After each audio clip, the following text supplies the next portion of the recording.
Almost there. Almost time. Rob, did you have fun with the homework problems? And so I guess that's a no. You dropped off.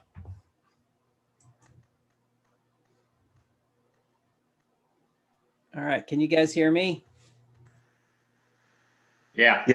All right. Good. Greg, have Good. All right. We'll give it 3 more minutes or so. And Carla's supposed to be on today. Where is everybody? You guys the only ones everybody else wants to see recordings or what?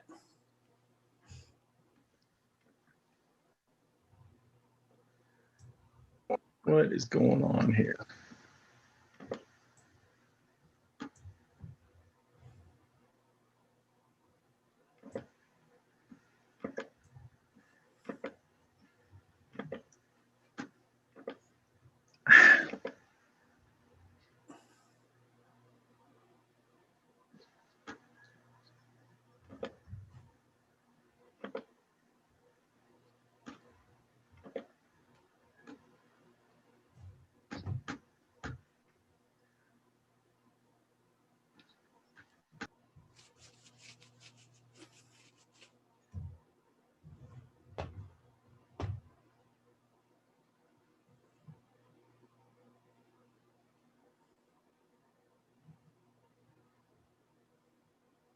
There's Alex.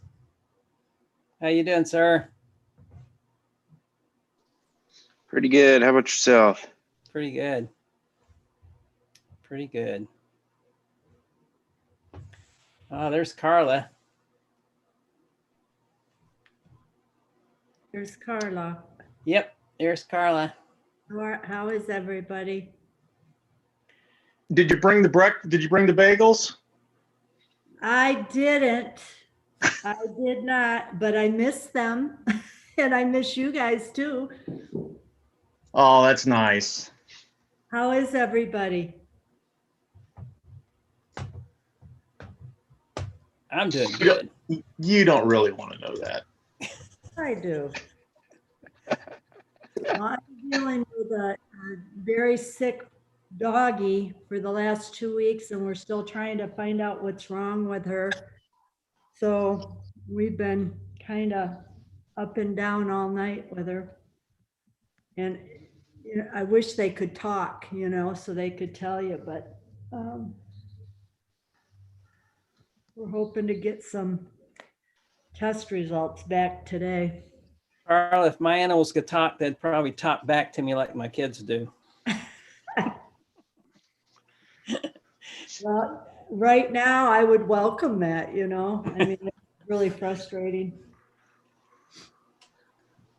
One thing I will tell everybody, if you have pets and you don't have pet insurance, think about it, because this week so far, I've got $2,000 in ER for her, which, I mean, I'm not complaining about, but I'm trying to figure out, you know, if she needs more treatment, it gets expensive.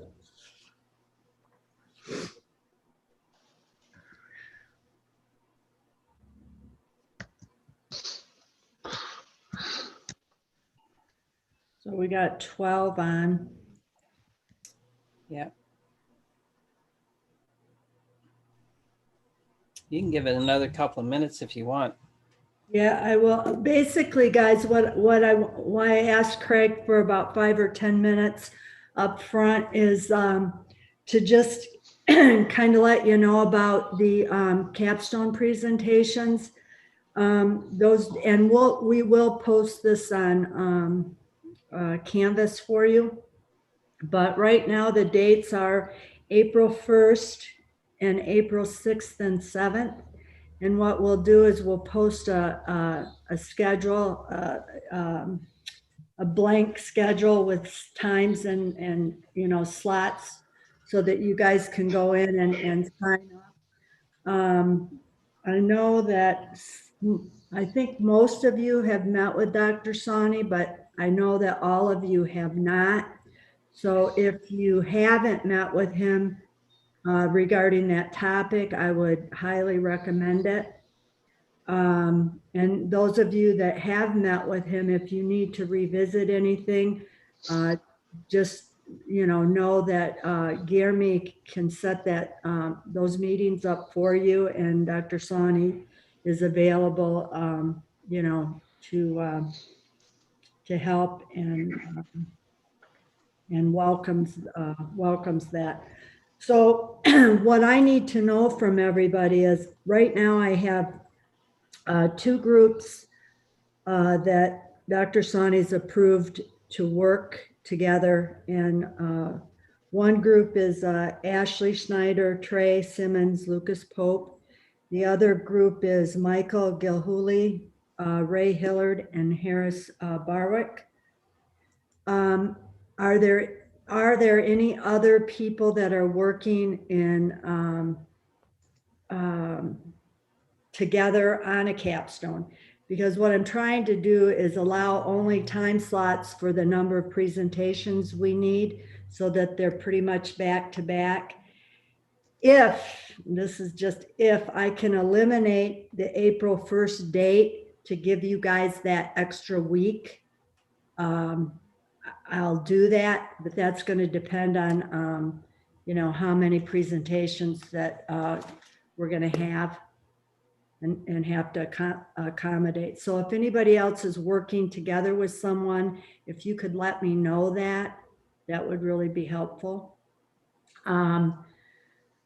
Your final report is going to be due by 5 p.m. on April 23rd. So what I'm thinking of we'll do is, Unknown caller. if you guys can get those forms signed, or not signed, get those forms filled out. It's the final report form. You need to put your name in and your student ID. It's called the pass-fail form. And if one of you in the group could collect all those from everybody and then send them to me, what I think would be maybe easier for you guys, not necessarily for me, but I'm willing to do this, is if you could send all those to me, then as you get your presentations, as you get through your presentations, I can send those in the order that they need to be sent for signatures. And that way you guys, we're not doing what we did for the candidacy form. The UT system for those forms is it's not a good process, and unfortunately we don't have any control over it. So Carla, where do we get this pass-fail form? it's anything you need for the grad school, you'll find it on their website. So just UTK grad school and then do forms, and it should take you to it. Let me see if Carla, Ray- I found one called Report of Final Examination, Defensive Thesis, Project Capstone, Master Specialist Yeah. Degree. Is that the form? Yep. Okay. Rob, can you post that in the comments? or Yeah, something? I'll download it and post it in this week's chat. Thanks, Rob. I appreciate that. Then what I'll do, because probably some of you, he's going to ask you to make some changes. And the reason that we're having these in the front, in the beginning of April, is you're going to have to be allotted the time to make the changes that he requests if you need to change anything. So that's why we're having them, in the beginning of April. That gives you guys a couple weeks if needed, that you can make those changes. So will they need to be two different formats, or will we really just do a presentation based off our final report? Well, your presentation is going to be based off your capstone topic. The final report is just, we have to submit that to the grad school because we have to let them know if it's a pass or fail. So I think we've only had in 10 years that Dr. Sani and I have been doing this program, I think we've only had one person that failed, but what happened with that is they just took the summer made the changes and then they, graduated in the summer instead of the spring. I don't see that happening with any of you guys, but, you just have to build in some flexibility in the event that it does. And that's why I like to give you a couple weeks so that if you have to make the changes, you have the time to do that and you don't have to push off your graduation date. Carla, Yep. um, You're not some people- graduating, Armin. I need to graduate. My wife will leave me. As some people have questions. So Ray said they met with Dr. Sani for the outline Yep. and submitted the outline, but have not heard from him. I would tell you that if you don't hear back from him, because I was in that meeting, he approved everything you guys talked about. I will ask him today. I'm not sure, was I copied on the outline? I don't, yeah. So Carla, I know he approved of what we talked about, but he asked us to submit like a formal outline of what our paper is going to discuss and how it would look as far as the capstone's concerned. I can re-forward that out and include you. I'm not 100% sure. I think Michael Gahuli is who it's from, Okay. but I have no problem sending that again. That would be perfect if you wouldn't mind doing that. And just FYI for all of you guys, if you're sending something to him, please copy me on it because both of us get a lot of email, but this is kind of my baby. So I kind of run interference if you guys need any questions answered and he misses something, I can go, follow up with him and make sure that, he received and reviewed. And then the next question is, when does the sign up sheet go up? I would say that it will be, I hope it will be posted by Monday, but that's going to be up to you guys because I have to get that information before it's posted. So I have to know who's working together. Like I said, I have 2 groups right now. I know that I've got Joseph Shelton. Joseph, you already met with Dr. Sani. Royce has met with him. Eric Roush has met with him. Dylan, I believe, has met with him. Blake, you met with him. And Robert, you met with him, didn't you? Robert? Yes. So I know that you guys are working individually on yours, but we have 1, 2, 3, 4, 5, 6. I only have 12 people accounted for and there's 19 of you. So the sooner I know if anybody else is working in a group, the sooner I can get that, have OMCAR post the schedule sheets. Carla, if it helps, I have met with him and I am working individually. Okay. Was that Blake? Who was That was Tim. Tim? I have also met with him, Tim, Alex. Alex North.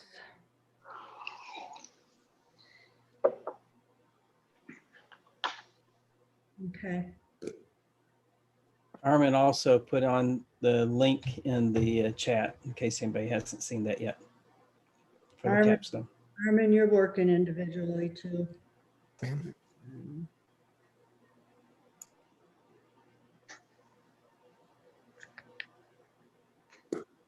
So we've got 6, 12, 15. So there's 4 I'm missing. If anybody has questions for Carlos, now's a good time. So take as much time as you need to answer questions. We don't have an overload today, so we'll be good on time. Can I make a suggestion? Yes, absolutely. Always open for those. Please post the names of the 4 people that need to reach out to you, and let's put a date in the announcements for this class.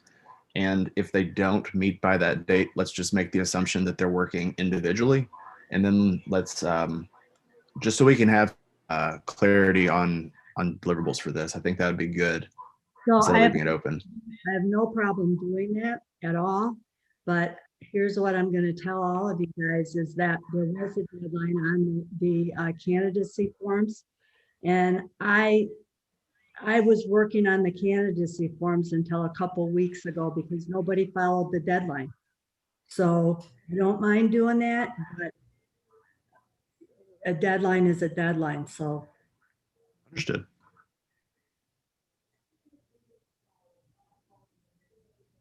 Anybody else?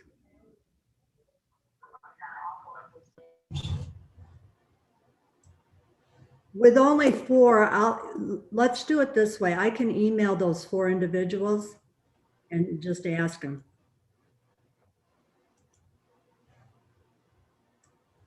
And then we can get that posted.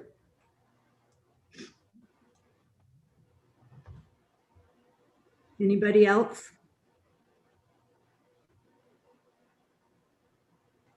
Carla, somebody also mentioned something about a PowerPoint that you were going to send out.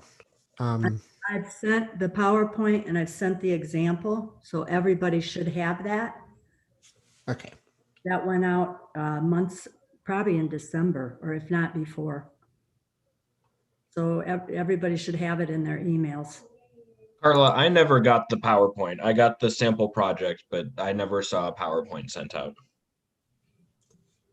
Okay. Who is that, please? That's Tim. Tim?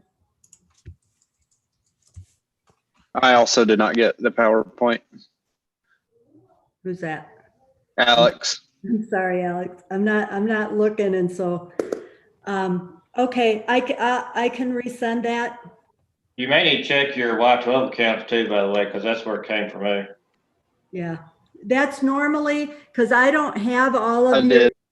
your team emails, but sometimes information that I do send to your work emails gets blocked for whatever reason.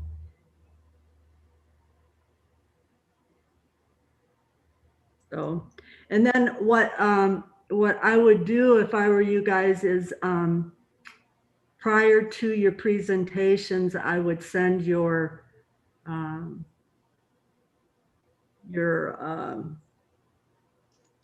papers, not the PowerPoint, but your papers to your committee.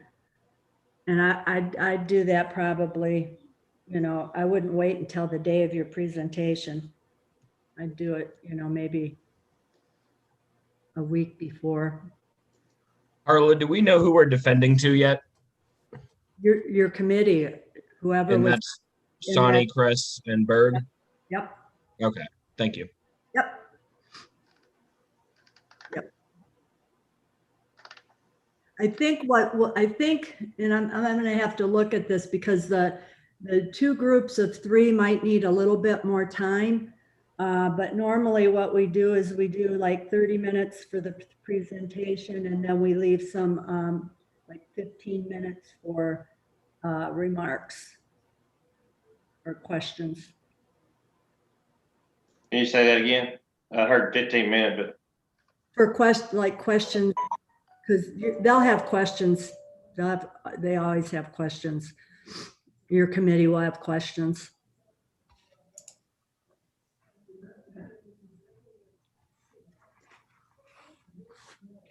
And then if any of you have questions that you didn't think of, just email me and I'll answer them.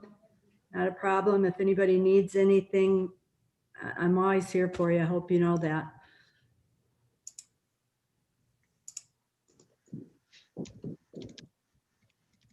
All right, Craig. All right, everybody ready? Looks like if there's any more questions, now's the time for Carla. If not, I'm gonna jump in. So we're right here on chapter 3, and here's what's in the syllabus so you guys can follow that. If you go to the link, you'll get a little bit more information about some of the information that we have up here that we'll go over today, but it's more of a different look at it. If this is the links also, you had this last time, this is the links to the textbook, and also there's some little bit of additional information that we'll share from that. Let's see. All right, so here's where we are. I'm going to put everything in a flow chart so we can kind of think along these lines. So your project, think along the lines of creating some kind of decision tree.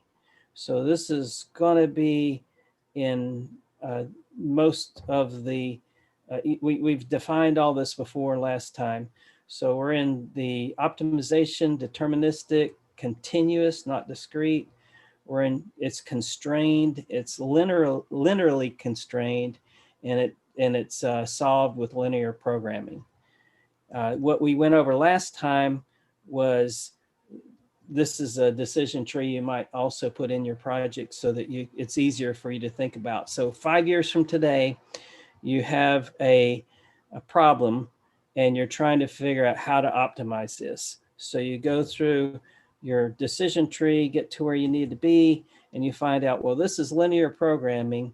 Is it allocation? So as a review, allocation problem divides resources and calls for a maximizing an objective, usually profit, and subject to less than constraints on capacity. That would be an example. You can improve on this. This is just straight out of the book. I cut and paste basically straight out of the book. So I think the definitions can be improved on a little bit. If it's not allocation, maybe product mix. Well, how do we know? Well, the validation of a basic allocation model, it's a variation of that. And it prescribes the maximization of profit contribution subject to less than constraints. Typically, the decision variable responds to various products to include in a company's product mix. So there are usually two types: capacity constraints. So we have so much capacity to produce something or resources, and we have demand constraints. So this is just one example. You can expand on that a little bit better so that you can think about, okay, it's not this one, it's not that one, maybe it's covering. And under covering, it's an allocation type model, divides resources, whereas covering models provides a combination of resources and coordinates activities. And this might be staffing. Like we have so much resources we got to cover over a certain period of time or something else. And then the blending models is the last one we went over last week. And it's concerned with mix and various, in this case, it's mix and various, let me see, it looks like let me see if I can stop an update, that might help. Hold on just 1 second.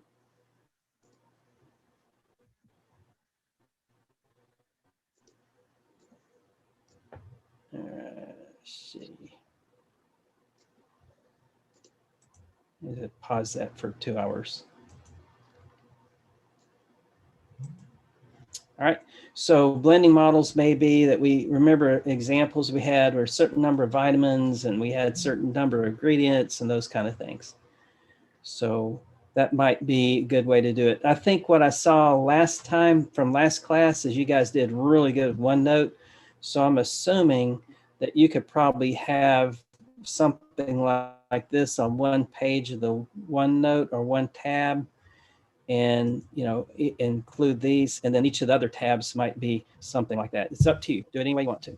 So now we're going to do something a little different. We're going to network models, and we're going to look at transportation, assignment, and transshipment.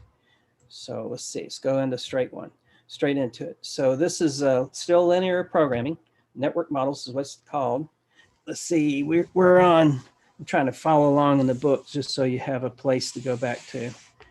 So we're probably, all this information is found probably in the first page and the top of the second page. But let's see, it describes the configuration of flow in a connected system where the flow might involve material, people, or funds. So we'll see something real soon that will look like, well, the first step, if I can find it, first step is going to look something like this. We're going to flow it out. We could do that on a piece of paper. They did it in Excel. I don't think Excel does that really well. PowerPoint does it really well, but that's the first step. You're trying to figure out what that flow looks like. And it's going to make more sense as we get into it. So this is the network, and what we just showed you was an example of a network diagram. So Craig, we're just looking at all possible options, right? Yeah, well, it'll make more sense as we get into it, because there's several versions of it. You know, there'll be transportation, assignment, and we're only going to go over half the chapter today. So I figured that will give you a little bit of a break. You'll do the second half, you know, next week. And I think in the second half, it goes into, well, next chapter goes in sensitivity analysis. And we talked a little bit about that, but we said we're going to get to this. So this one's all about network diagrams. So think of network diagrams as in Microsoft Project, you know, or network diagrams as in the network diagrams that you saw related to the project class you had last semester. Same definition of the word. All right, let's see, where are we? All right, so it describes the flow. It's described with flow diagrams used as a visual aid or as an audit device. So what that, it's all explained in the first page, couple of pages of the book. But what that means to me is that it's not needed to solve the problem, but it's a visual aid so that you can go back and see if you can audit your own, you can audit yourself and say, yep, I considered this, I considered that, it goes over here, it goes over there. So it's just a visual way to audit yourself. Flow diagrams help develop and build the spreadsheet representation and or the, you know, algebra that you're going to go along with. And then you consider that diagram when you're trying to put all this together. You say, did I consider that correctly? And what we're going to find out is the first flow chart we draw is going to have every possibility in it. And after we optimize it, say we had 12 different routes. When we optimize it, we find that maybe only 3 or 4 or 5 or 6 of them really make sense. The rest of them are possible, you know, as a backup plan, but we don't need them because they're not optimal. Okay, so the first diagram is going to show you all possible. After we go through this whole process, then we're going to come up with an optimal route, and that optimal route is going to lead you to another flow chart, if that makes sense, because you're going to eliminate, you're going to cross out all the routes that don't make sense. It's still there. You still take it if, for example, a road is blocked, you know, there's some kind of blockage in the road, and one of those routes, you're actually sending trucks down that road, and you say, well, now we got to find a workaround because there was an accident on this road. You know, an example of that may be if you remember Atlanta when a whole bridge caved in from the heat of an accident, that people had to reroute. So now you're rerouting around that, and so you may take a suboptimal route. And so that's the purpose of that original diagram. You see all the possibilities, but you're optimizing. You would never go a couple of those routes unless you just had to. And that's just a simple example. So once the spreadsheet is built, the flow diagram is no longer needed. It's just this first step. However, a diagram is a good tool for audit. And I think we said that up here. So we're going to use it to go back and look at it. You know, it's probably a good policy to have that as one of your steps when you do your project notebook, but it's not necessarily, you know, important after you optimize. You can, you know, when you get really good at it, you could skip over these and probably be okay. It's a lot of times, well, it's a flow from some place to another place. And so that's generally what it is. So everybody kind of got a general feel for what we're talking about. We're talking about flow, optimum flow. If we're trying to create, we're manufacturing things and everybody's manufacturing something from their home. Some of us will have different capacity based on the number of hours we can spend on it. And then we're all shipping it to Amazon. You know, maybe we want to ship it someplace first, like we want to ship it someplace. We're making these little products. We're all doing the same product. So we're the manufacturers. We might ship it to Rob's house, and Rob's going to look at it, do quality control, and then send it to Amazon. Well, maybe Rob and Joe's going to do quality control because it's too much for Rob to do, right? So Rob needs Joe's help, but they have different capacity because Rob's got a full-time job, Joe's got a full-time job. We're making this product, we're shipping it to him first. Maybe it's cheaper for me to ship it to Rob than it is to ship it to Joe because they're 300 miles apart, and we got to take truck to send it there or something like that. So that's the kind of problem we're going to look at. And so the first type of problem, we're going to go through these, and today we're just going to go through this top layer. Next week we'll finish off with the bottom 2 layers.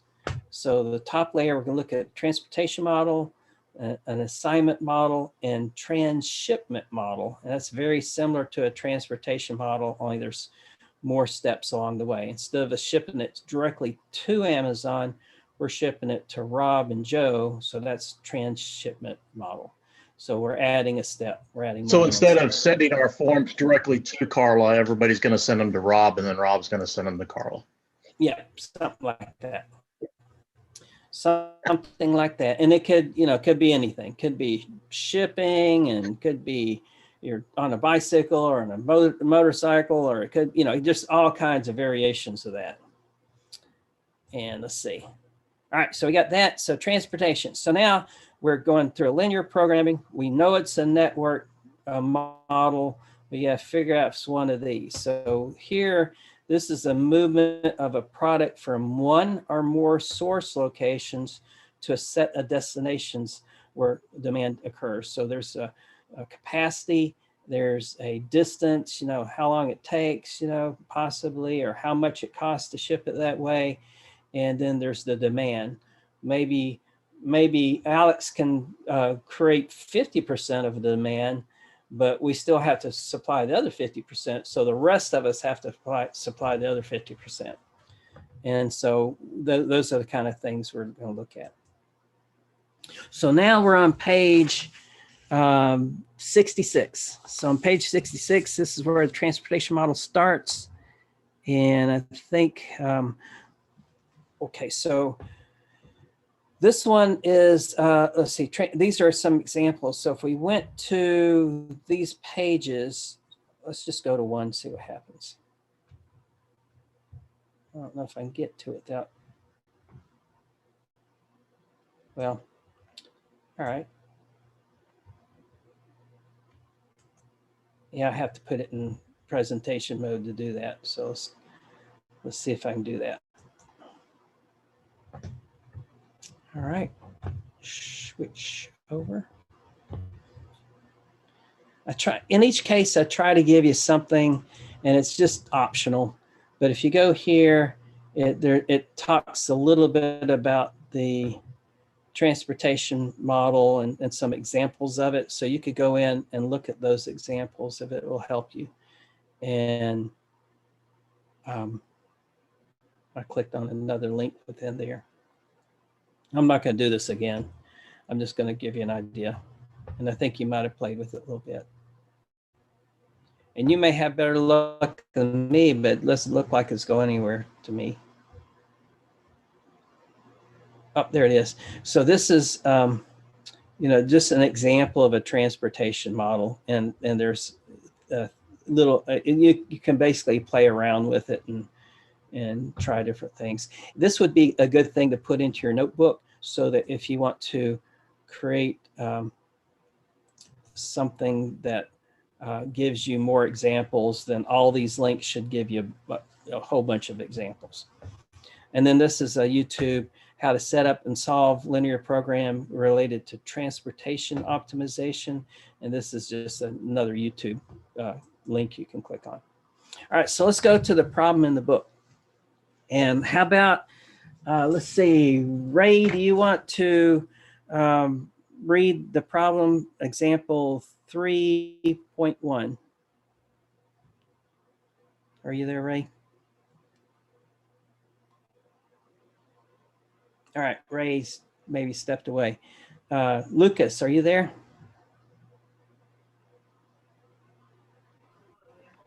Blake Overton will read. Who? Blake, was that you? That's me. Yeah, I'll read. Goodwin Manufacturing Company is planning All right, go next ahead. week's shipment. Can you guys hear me? Yep. Sound good. Yeah. Okay. I hear you, Blake. Oh, thank you. Goodwin Manufacturing Blake. Company is planning next week's shipments from its 3 manufacturing plants to its 4th distribution warehouses and is seeking a minimum cost shipping schedule. Each plant has a potential capacity expressed in cartons of product, and each warehouse has a demand requirement for the week that must be met. There are 12 possible shipment routes, and for every plant warehouse combination, the unit shipping cost is known. The following table provides the given information.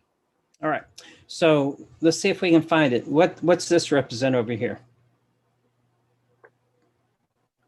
The plants. Location. Yeah, the plant. So this is our manufacturing. This is, Tim, Ray, and Lucas. They're producing something, right? And then these are our locations, right? So this is our warehouses, and these are just abbreviations for that. So we have A, B, C, and D. It just so happens there's A, B, C, and D everywhere. And then what does this inside part represent?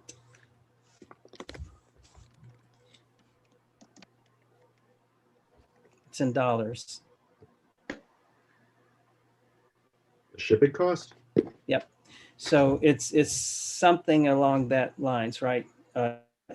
So how about capacity? That makes sense. This is the capacity. This is the requirement. And so now we're trying to optimize that. So what is our optimum route? And so what would be the first step we've already talked about? Let's see. I think I just took this from the same thing. So the first step, nothing new on this page. First step is do the flow diagram, right? So if we look Yeah, at, draw it out. yeah, so we look at, there's Minnesota, Pittsburgh, what was T? T was Tucson. Tucson. And that abbreviation, I couldn't figure it out. So let's see, MPT. And so we have the, what does this represent? 10, 15, or 10, 15, 15. Capacity. Is that the capacity? Capacity in thousands, right? And then A, B, C, and D, that represents the warehouses, right? And this was this number represent, and it's the The requirement. requirement in thousands. So we got, so we laid it out. And why do we do that? Because it's we're easier to engineers model and we like something that you pictures. visualize. Exactly. It's just to visualize, because we're engineers and we like pictures. All that's correct, because you want to, anything you want to put there.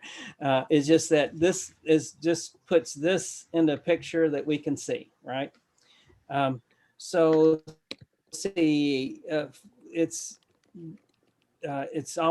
usually has flow along some kind of arc. These are called arcs or arrows, just so you can have, if somebody says arc or arrow, you'll know what they're talking about. This is nodes and sometimes called circles, but nodes is probably what you would refer to it as. Airheads represent direction. So we have these, going, these going, not necessarily going in, but coming out. And then these are moving from this location to this location, and this is what the requirement is. They need to produce that. So right here, there are 12 possible routes, right? And so our whole goal is to see what's the most optimal way to make that happen. And the, let's see, and we'll talk more about the decision variables in just a second. All right, so now we have the set of sources and supplies. That's the capacity of the product. That's something that's, terminology. The set of destination and other demands, that's the customer orders or forecasted amount, or something like that. And the demands. let's see, unit costs associated with each source would be, now we can figure out, if we look at page 66, we can say, well, from Minneapolis to Atlanta, where's that? So that's this one up here, right? And so we have 0.60, right? And then from Pittsburgh to Atlanta, that's 0.36. That's what that arrow represents, the cost along that arrow. And so it's pretty straightforward.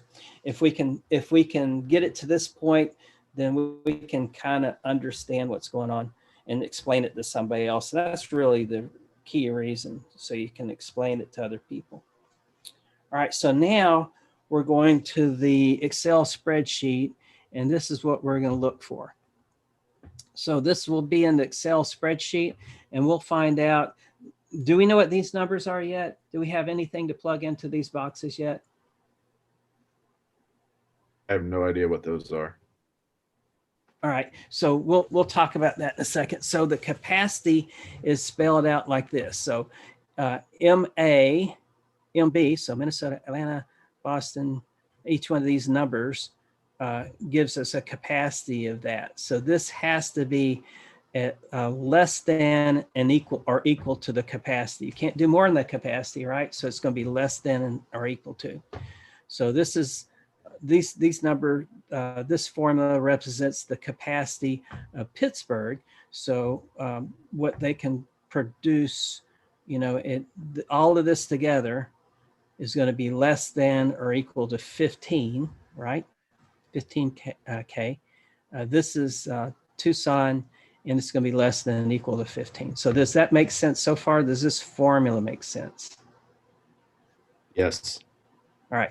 And it's linear because it's all pluses, right? Pluses or minuses, but there's no Minnesota times Minnesota or Minnesota times Pittsburgh. And if it was, we'd have to convert it to something that's linear. All right.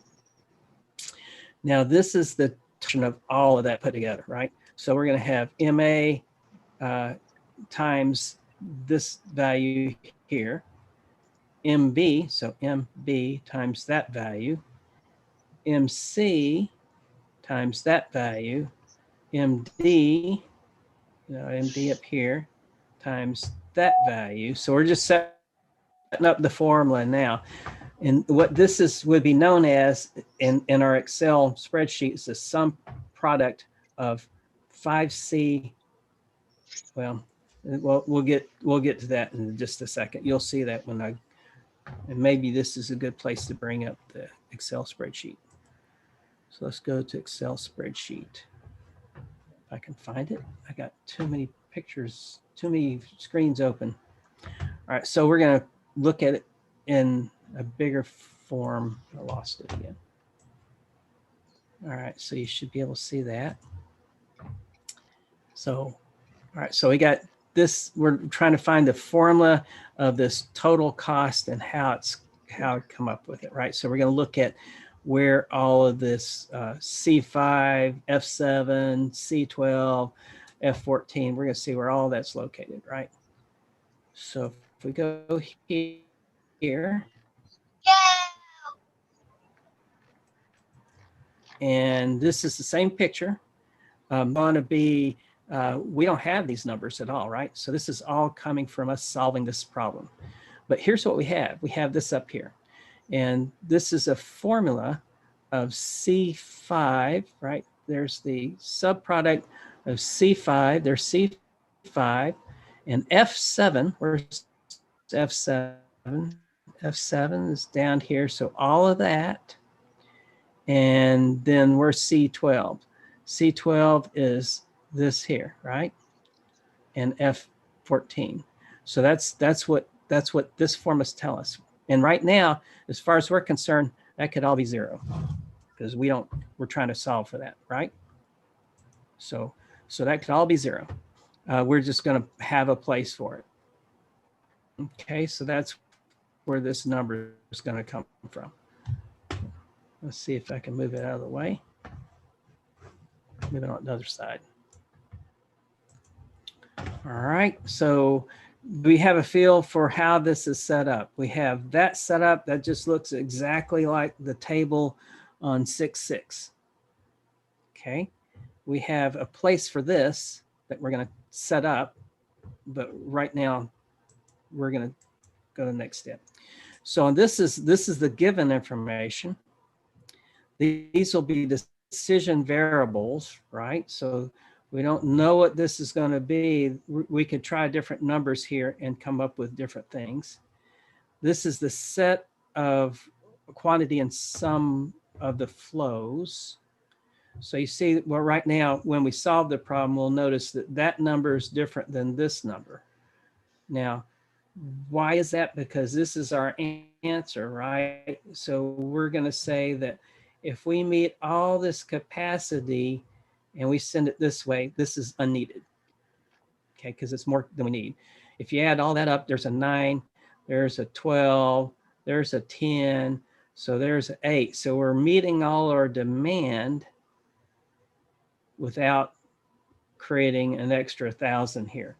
Does that make sense so far? Mhm. Yes. All right. And then we don't know these numbers. These are going to, the solver is going to get us that. And then we're going to, and what it's going to do, it's going to solve this amount, based on what this formula tells it. So it's going to go through, it's going to go through all the calculations we don't have to come up with, trying different numbers in these boxes in order to give us the lowest possible total cost. That's what it's doing. And so just by reading this, we know that if we were to, and let's look at the logic of this. So this is the cheapest. You see 22, you see anything lower than 22 there? So just if we were, it's intuitive to think that we're going to spend we're going to put as much product and we're going to send it the cheapest route. The capacity is 10, so we're going to fill that up with 10, right? If we're using nothing but logic, no calculations. Does that make sense? Yes. All right, so now what's the second cheapest number right here? Now this is counterintuitive. This is the second cheapest number. Sounds like we would do this one next, but we're not going to put any through that.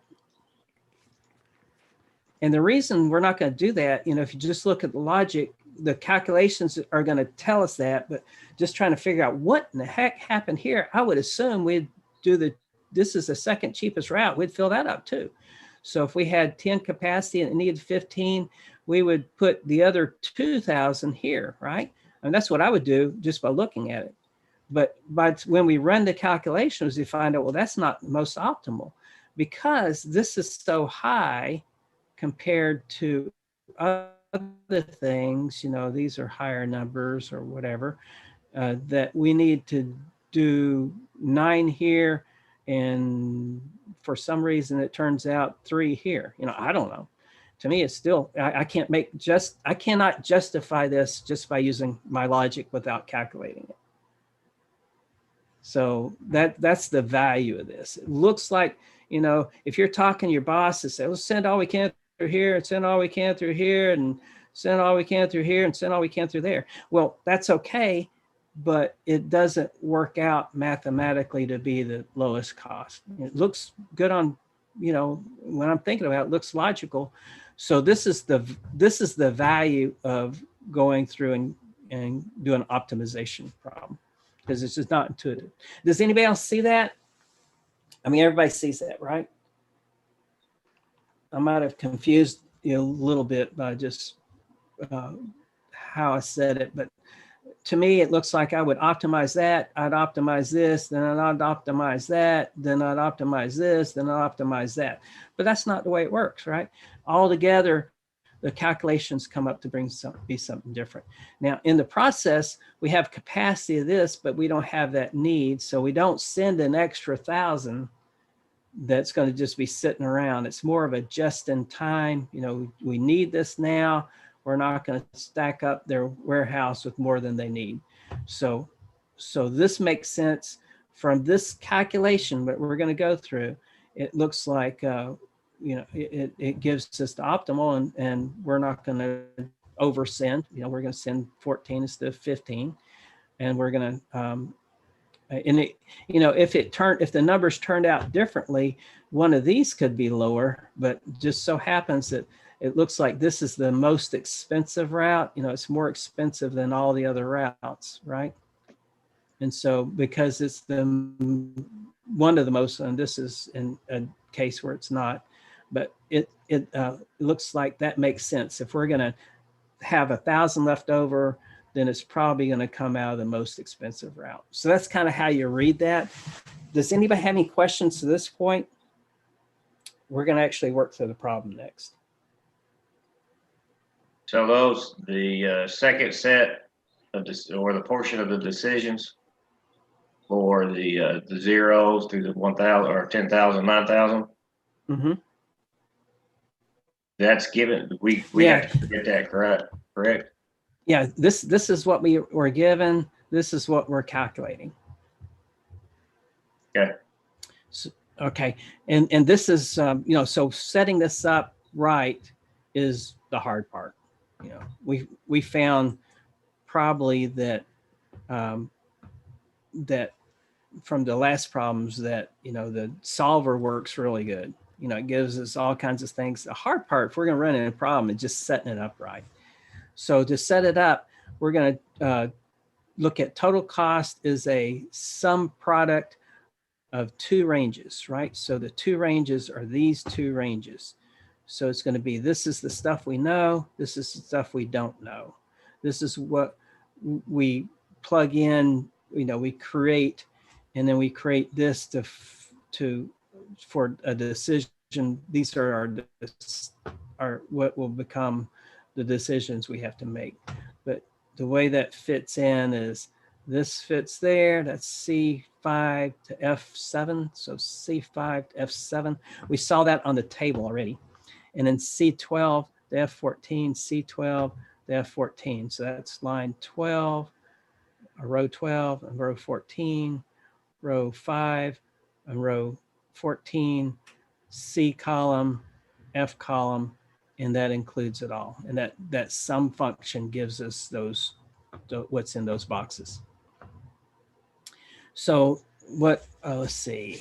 I think on here somewhere I saw something that needed to be changed. But maybe it was on a different. All right.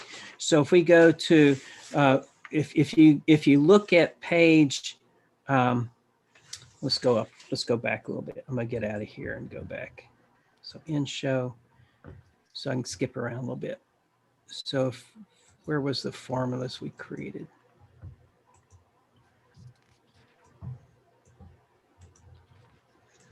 I'm trying to find it now because the formulas are on there somewhere. Oh, maybe I didn't write them. Oh, there they are. So if you look at the page in the book that has these formulas, just so you can see them, is if you go to page 68 in your book, then you'll see this formula in the almost center of the page after the first paragraph, and you'll see this formula or these formulas down at the bottom of the page, just so you'll know where they came from. All right, let's see. So we went through that. We looked at this. Let's look at this a little deeper. So we figured out what this is, right? And we figured out what that is. We figured out where the formulas came from. When we go in, if we clicked on this in the Excel spreadsheet, this is what would be in that column. It looks like that, right? Am I going too slow, or is this about right, or am I going too fast? No, that's good. All right. All right. So let's see. So that we know where that came from. As far as this is less than supply constraints. So why did we say that? Let's see. I think I might have that pointed out in another place. All right. So, all right. So there it is. I just circled it. So it's less than this amount. Why is that important? because our capacity, right? We can't do more than our capacity. And it's greater than the demand, greater than or equal to demand. And why is that? Because we got to at least meet demand. We could give them more, but to optimize it, we're just going to give them demand, right? We're not going to give more than demand. So we have to have sent less than or equal than our capacity. So this is our capacity. And we know this is just logic. We're looking for something that we're going to send. It's going to be at less than or equal to our capacity. So we can't send more than our capacity. It's going to be equal to our capacity. But if it's more than what they need, we're not going to send it, right? So it's going to be less than equal to our capacity to what we send. Okay, so digest that for a second, see if there's any questions. Because it makes perfect sense to me after I spent a week on it,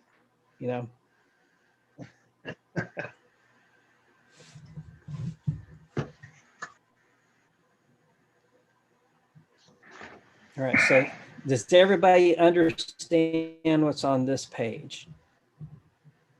It's pretty straightforward, I think, but then that's because I spend a lot of time on it. So if we go back to the what's in the book, let's see, this is the page out of the book. So this is page 69. It kind of shows us what's happening here. So all of this was given. So these numbers are not going to be any formulas here. This is just what was laid out, right? But down here, we're going to set this up. So this is going to be formulas. We don't know what's in the middle of this yet. So we're going to put 0, 0, 0, 0, or 100, 100, 100, or a million, million, million. Doesn't matter because we're going to recalculate it, right? And so if we go over to this side, this is going to be a sum of that row. You see? If we go to this side, it's going to be a sum of that row. If we look at Tucson, it's the sum of that row. So that makes sense, right? That formula, just the sum of those rows. If we go down below and look at that, it's going to be a sum of this, and a sum of that, and a sum of this, and a sum of that. So you see that? So that's where these numbers come from. So this is going to be fairly easy to set up.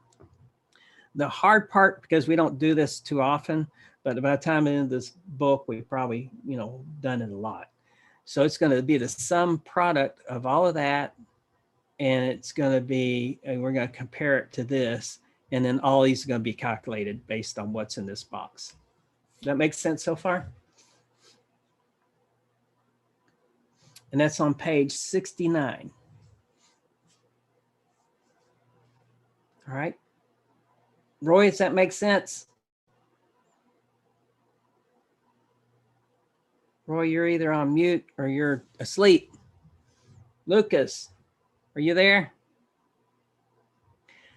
I pick on the people. I'm here. Sorry about that.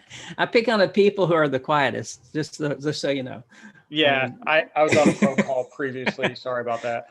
That's all right. Let's see. So now, so all of this makes sense to me.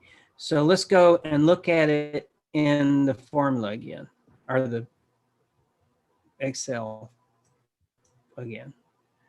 All right, I'm going to pull Excel over. All right, there it is. So remember, we're looking at what's on page 69, and we're just seeing if Excel really does that, right? So click on that. That's the sum. We're setting this part up, right? We set that up based on the problem. Now we got to figure out, well, how do we set up the decision part? So, well, we're going to copy it. We're going to cut and paste here, and then we're going to go in and put formulas in. We're going to say, all right, this is a sum of anything that row. That's a sum of anything that row. That's the sum of anything that row. See C14, F14. And this is sum of anything that column, sum of anything that column. And what's this? Well, this is the sum of one of those, right? So G here, it could also be the sum, this, well, it needs to be the same, right? So if you wanted to check it, you could put this in twice. You could say, the sum of this is this, and the sum of that, and you could put over here is this. You could even spread that column out a little bit. And that would be a good way to check it, because if one of them's off, then something's wrong, because they have to be the same number. And then here, we already decided a couple of times the sum product of this, comma, some, and this part. So now let's test what I just said. If I were to put solver, let's just put a 0 here. Okay, I'm gonna put a 0 there. Changed everything, right? That became 0, that became less. Now let's hit solver.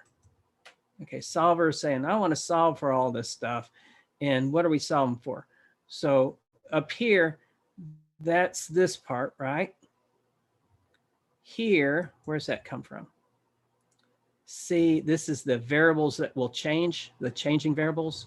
So that looks like C12, there's a C12, and there's F14, that's right there. So all of this stuff fits, whatever is in this box. I changed this box. Remember, there's a 10,000 up here or some number up here. And so I changed that, and we're going to see if it works out. We're going to mark, we're going to make everything non-negative. We're going to make sure it's a simple linear program or simplex linear program.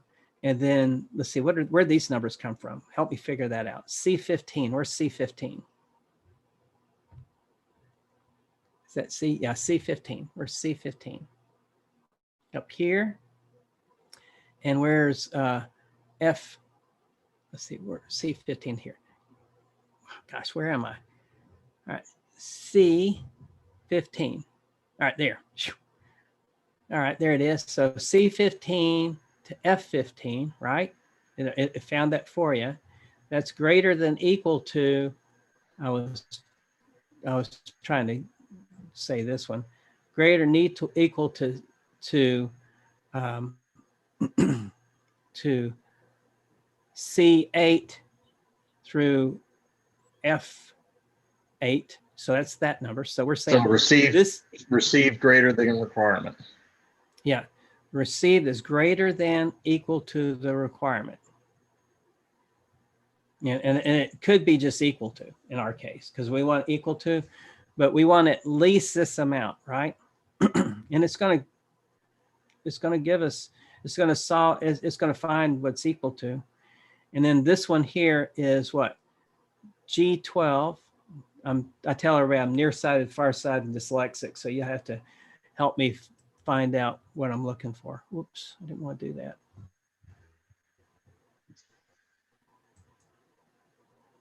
All right, so I didn't want to click on it. So we're down here, and we're trying to say, where's G12? So G's here, and G12. So G12 is less than equal to our capacity, right? So G12 through GF. So what we're going to send is less than or equal what we can send. Can't be more. So these values become important, but to understand why, that's the real thing. It just so happens that Solver makes most of these decisions for you, right? And now it's a minimum value. We're looking for minimum of total cost here. And I'm going to solve that, and hopefully it works out. Oh, there it goes. So it gave me remember I turned this 0? They could all be zeros because we don't know any of this yet. We're just, if for example, we had an example now where this is what we figured out it costs, this is what our capacity is, this is what the requirements are. Today, we're actually doing something different than that. Today, because of our great, our minds, we decided that let's maximize that. That's the lowest. So let's put 10,000 there. All right, so 10,000 there. Made that, met that. All right, so now what we have here, 10,000, 2,000. What's the second one? Well, I'm going to take 2,000. I'm going to put it here. And I'm going to make that 0. Because logically, that makes sense to me, right? Okay, so now I've used all of that up. So I can't do any more from this column. And I can't do any more from that column. So where's my next column? What's my next cheapest thing? So 30 looks like cheapest. So if 30, I'm going to put 10,000 there. That makes sense. And let's see, I'm trying to meet this capacity. So I use that up. So I use both of these rows up. I can't do any more. And then what over here? What's the lowest Lois over here, I'm going to say, well, how much I need? 5,000. I would put 5,000 there if I was just doing this logically. And then I have more capacity here and I have more capacity here. So this is what it would look like if I were to do it myself. You know, and it's not much different, but let's see what Solver says. So we're going to You Solver blew your again. capacity for Pittsburgh, though. Oh, let's see, where's Pittsburgh? Capacity. Oh yeah, you're right. So I would have to do less than that. So see, I wasn't paying attention. I was assuming I was good. So let's put three. Shoot.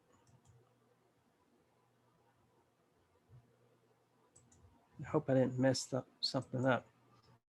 All right, let's go. Shoot. I might have screwed something up. Okay, this is supposed to be here, right? All right. Let's see. I'm gonna just take myself out of this. All right, so like you saw that I didn't see because I wasn't paying that much attention. So 3,000 here, right? So 3,000 there. This is cheap here, so I can go up. So I put 5. See 5,000 there. And then that's going to throw that off, right? No, it's going to be the same. So that's what it looks like to me. Does that sound logical to you? I mean, if you're just trying to guess at it. Let's see. And then I'm going to hit Solver and see. Thanks for catching me on that. So I'm going to say, okay, that's what I think I want to do. Let's see if that works. Oh, it changed things around a little bit.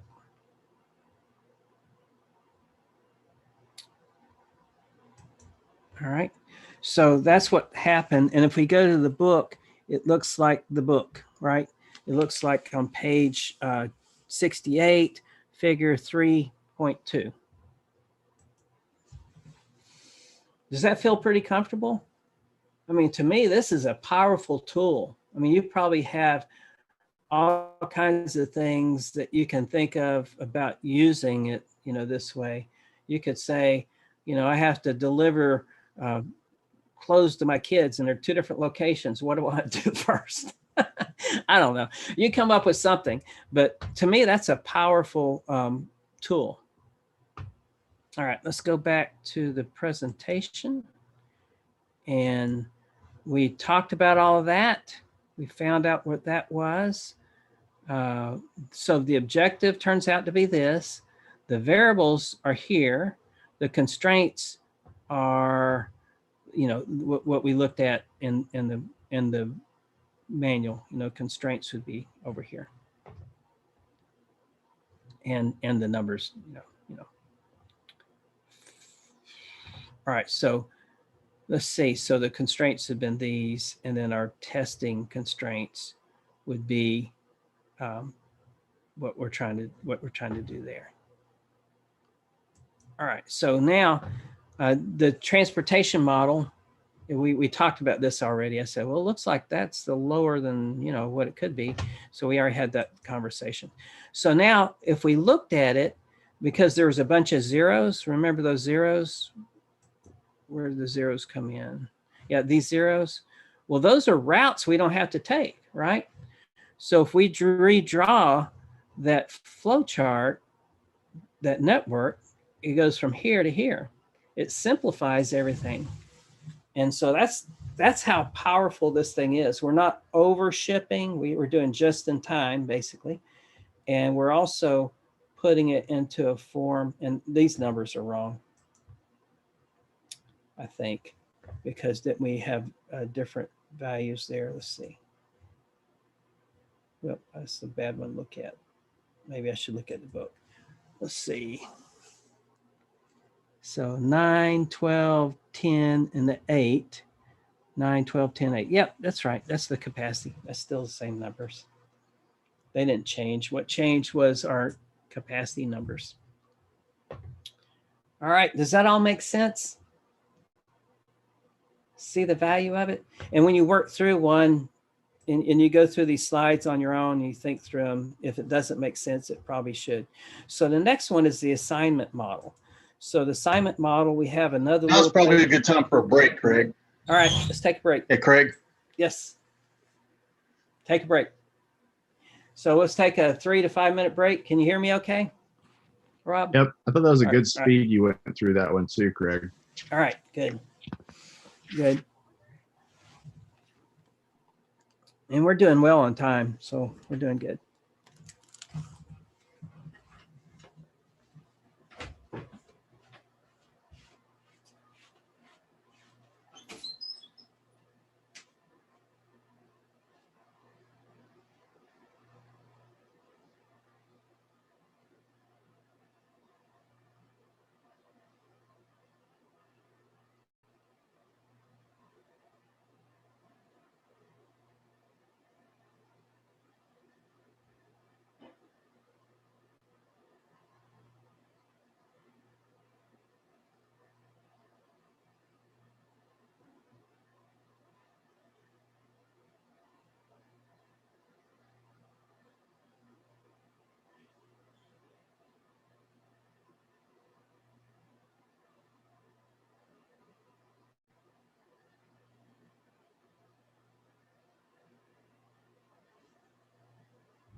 All right, we'll start when Rob gets back. He's my time guy.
I'm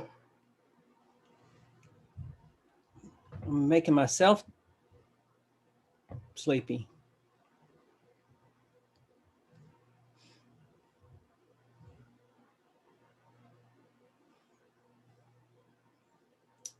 Blake, you're just a shadow of your formal self.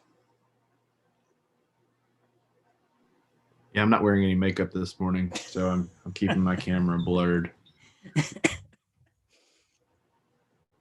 Yeah, I have days like that.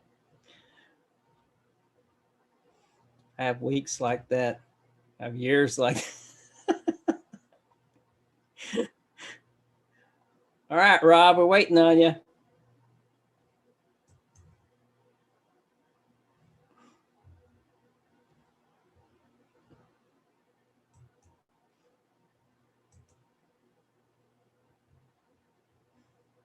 All right. We have a bunch of slides to go, but there are, we've gone through kind of the basics of it. So now we'll may be able to skip that, and we'll get out here at 10. If Rob gets back, we'll get out of here at 10. I don't know if he can hear me, but if he can. So Joe's got a cute family behind him.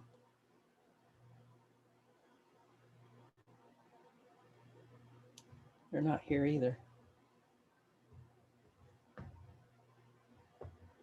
All right, I'm gonna go ahead and start. Give one more minute.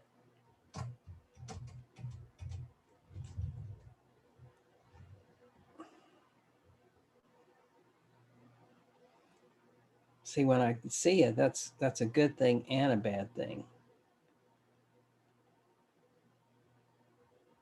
All right, so let's go ahead with the assessment model. The assessment model, here's a couple more links. This link will give you to some problems you can play around with. All right, let's see.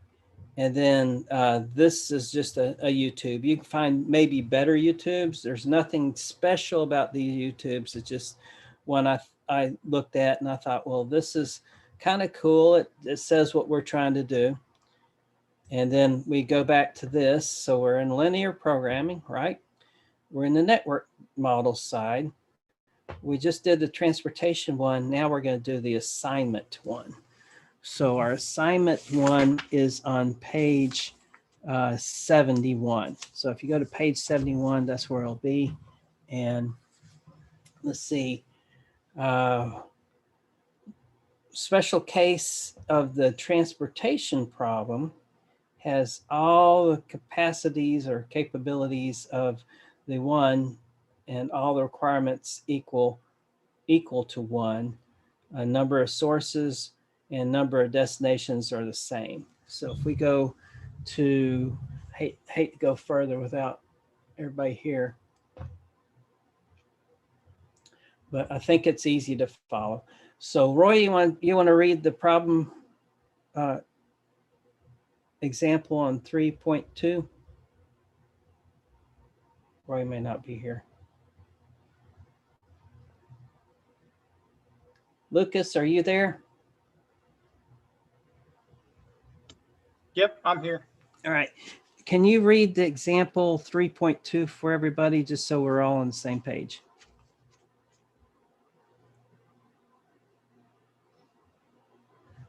Sure, give me 1 sec. All right. So example 3.2, Europa Auto Company. Europa Auto Company is an automaker with 6 manufacturing plants and 6 vehicles to produce this year.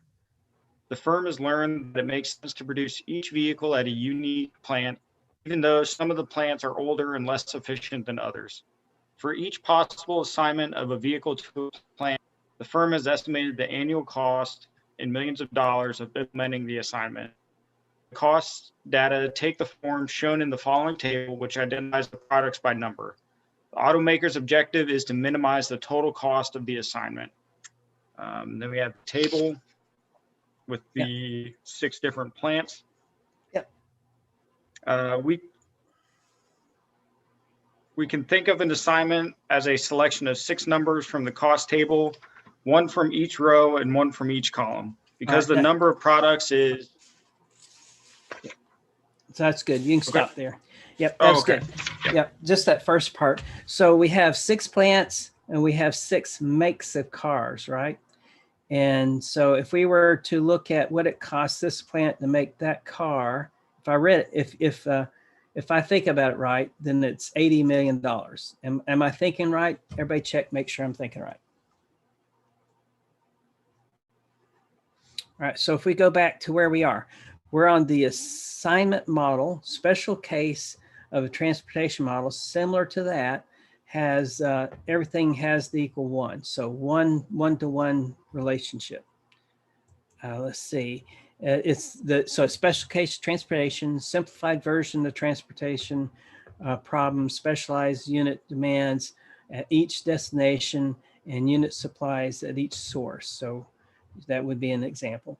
Has all the capacities and all the requirements equal 1. So EQ 1. Number of sources and number of destinations are the same. So this example, A equals each of these. So they like to use something, you know, A, B, C, D, E, F for the examples. So that's where that came from. So when you see the problem, you'll see that, right? So 6 manufacturing plants, 6 vehicles to produce this year, each vehicle produced at a unique plant. So now it sounds like we're going to create one plant, you know, one vehicle per plant.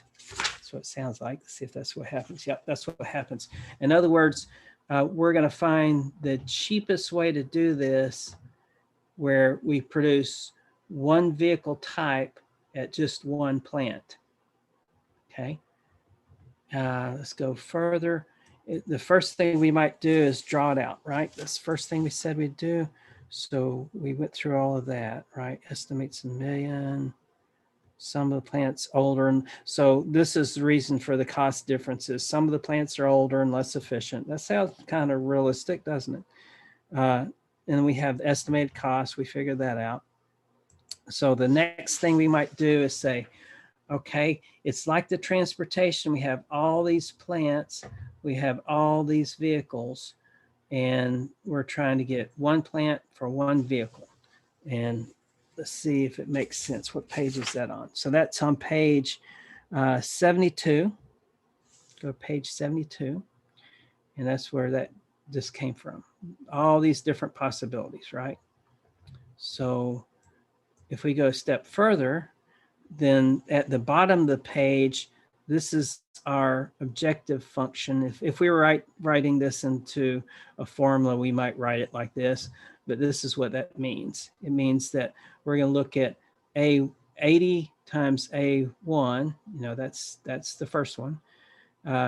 56 times A2. And so that's where those numbers are coming from, right? And it goes all the way to the very bottom. So 91 would be F, that's column F, and that's column, you know, or row F in column 6. Okay. All right. And then so if we wrote that up, then into this one, we would have to say A1 plus A2 plus A3 plus A4 plus A5 plus A6 is less than or equal to 1. And we're not looking at, this isn't the addition of that. This is one vehicle per location, right? So less than equal to is what we're looking at here. And if you go down to the big difference here is that we're looking at a different type of formula. We're saying each plant I, you know, this is, we're having less than or equal to one automobile at type at each of the plants. So if could be that it could be, I mean, it's going to be 1. So I don't know, less than, I don't know how we can say that other than, I guess if we had more plants, then we would have fewer, you know, one plant may not have anything. But if we have to do one for each, then we have to assign one to each, right? And that's why assignment, you're assigning something to something else. So it's 1 to 1.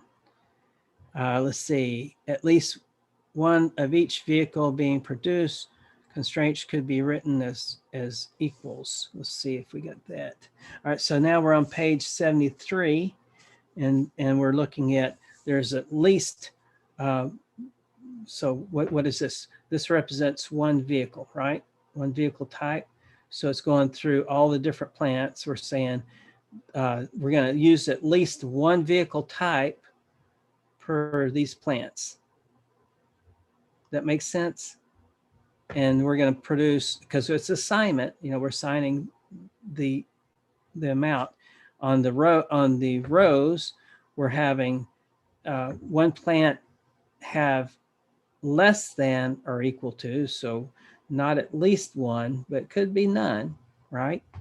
And here we want to do each of the vehicles, so it would be one vehicle per plant. So all these added together, we're only going to have one type of vehicle. You know, Hey, Craig, do you have a less than? Could you just have it equal to 1? Well, in this case, you could, because you have a 6 and a 6, and so, you know, if you had 12 and 6, like a baseball team, you know, where you had a whole bunch of players and who's going to start, you know, it could be a little different. You could have more than you want. So it's written as if you have more, but one of the things it says, let's see, special case transportation model has all the capacities and all the requirements equal 1. Number of sources and number of destinations are the same. So in this case, they're the same. So to me, less than and equal to, it could be equal to. I mean, it's going to be equal to, and I'm having a hard time figuring out if they're the same and you have to have one at each, why it would be less than equal to. So the logic I can tell is this would be the same as if you had a bunch of these, right? So if you had, instead of you had 6, you had 12, then each one could be less than equal to 1. And then that makes more sense to me. But maybe Would you need a more complex model if you were going to look at looking at partials of cars, where maybe one plant makes a partial? Yeah, that would be a good example. I thought about that too when I was going through this. I was thinking we'll look at other examples, but I'm thinking that it could be a different type of example. This is the assignment example, and that could be go back to the transportation example. You know, if that makes sense. The assignment example is a simplification of the transportation example.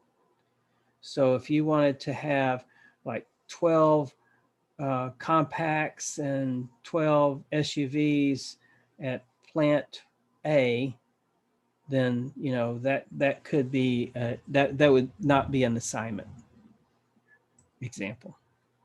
So if we're here, that becomes more of the transportation type example, I think.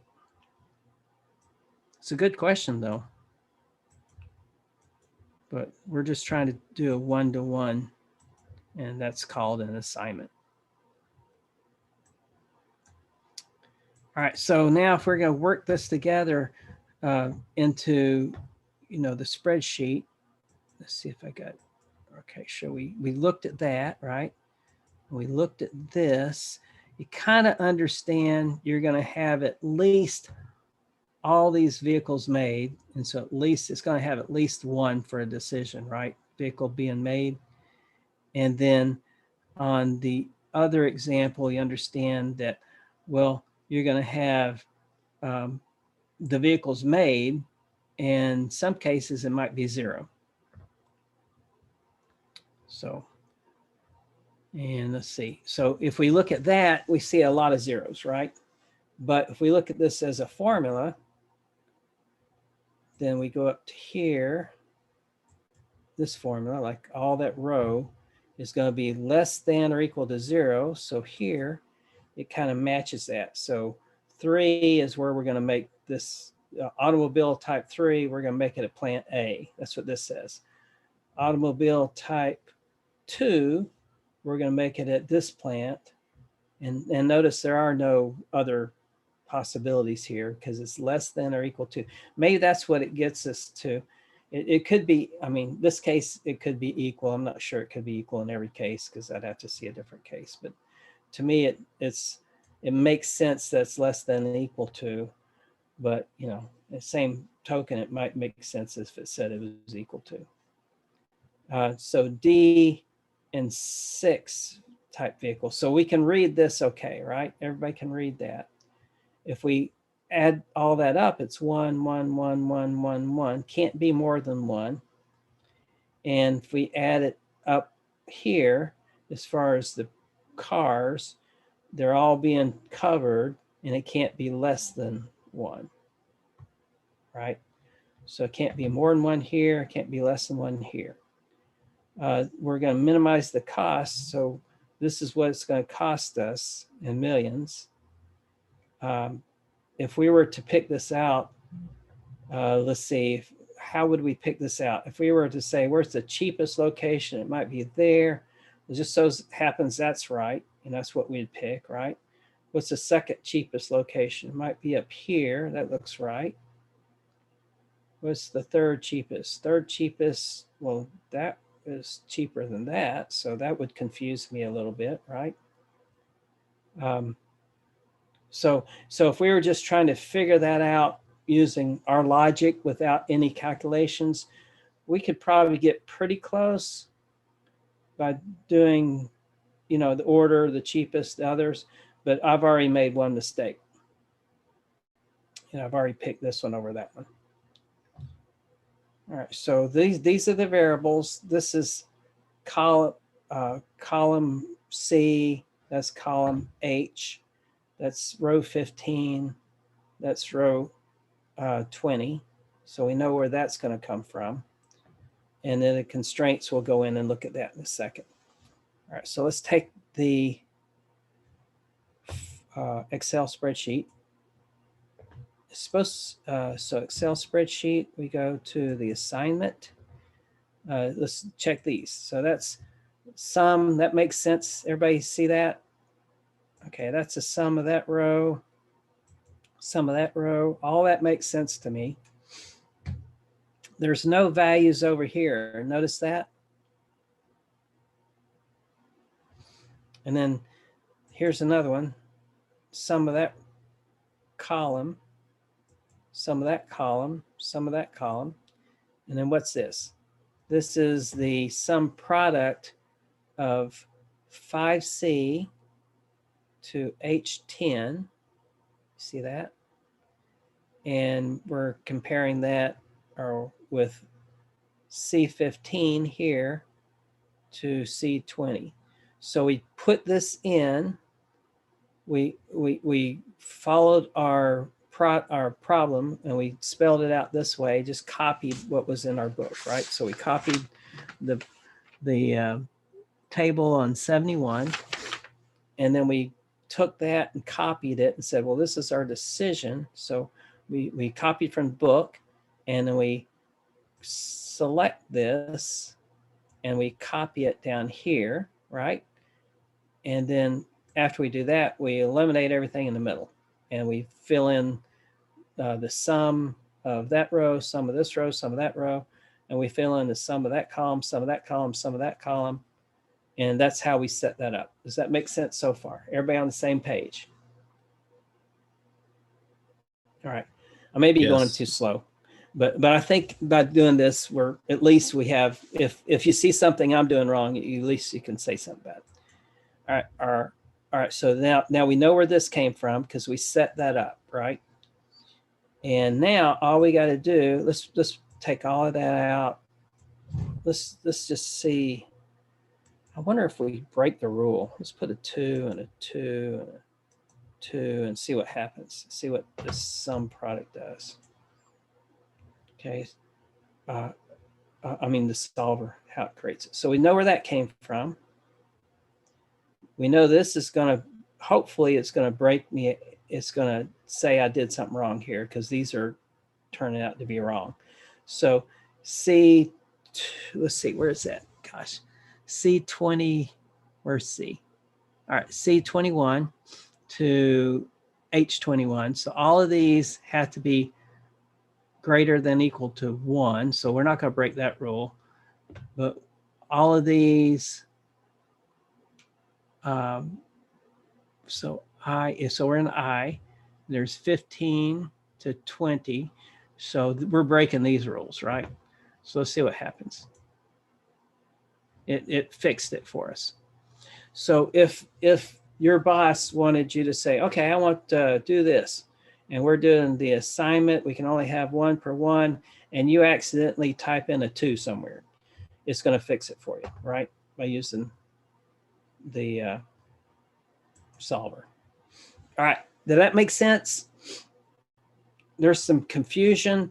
in that this is an assignment, so it's a 1-to-1. That's the definition of the assignment, right?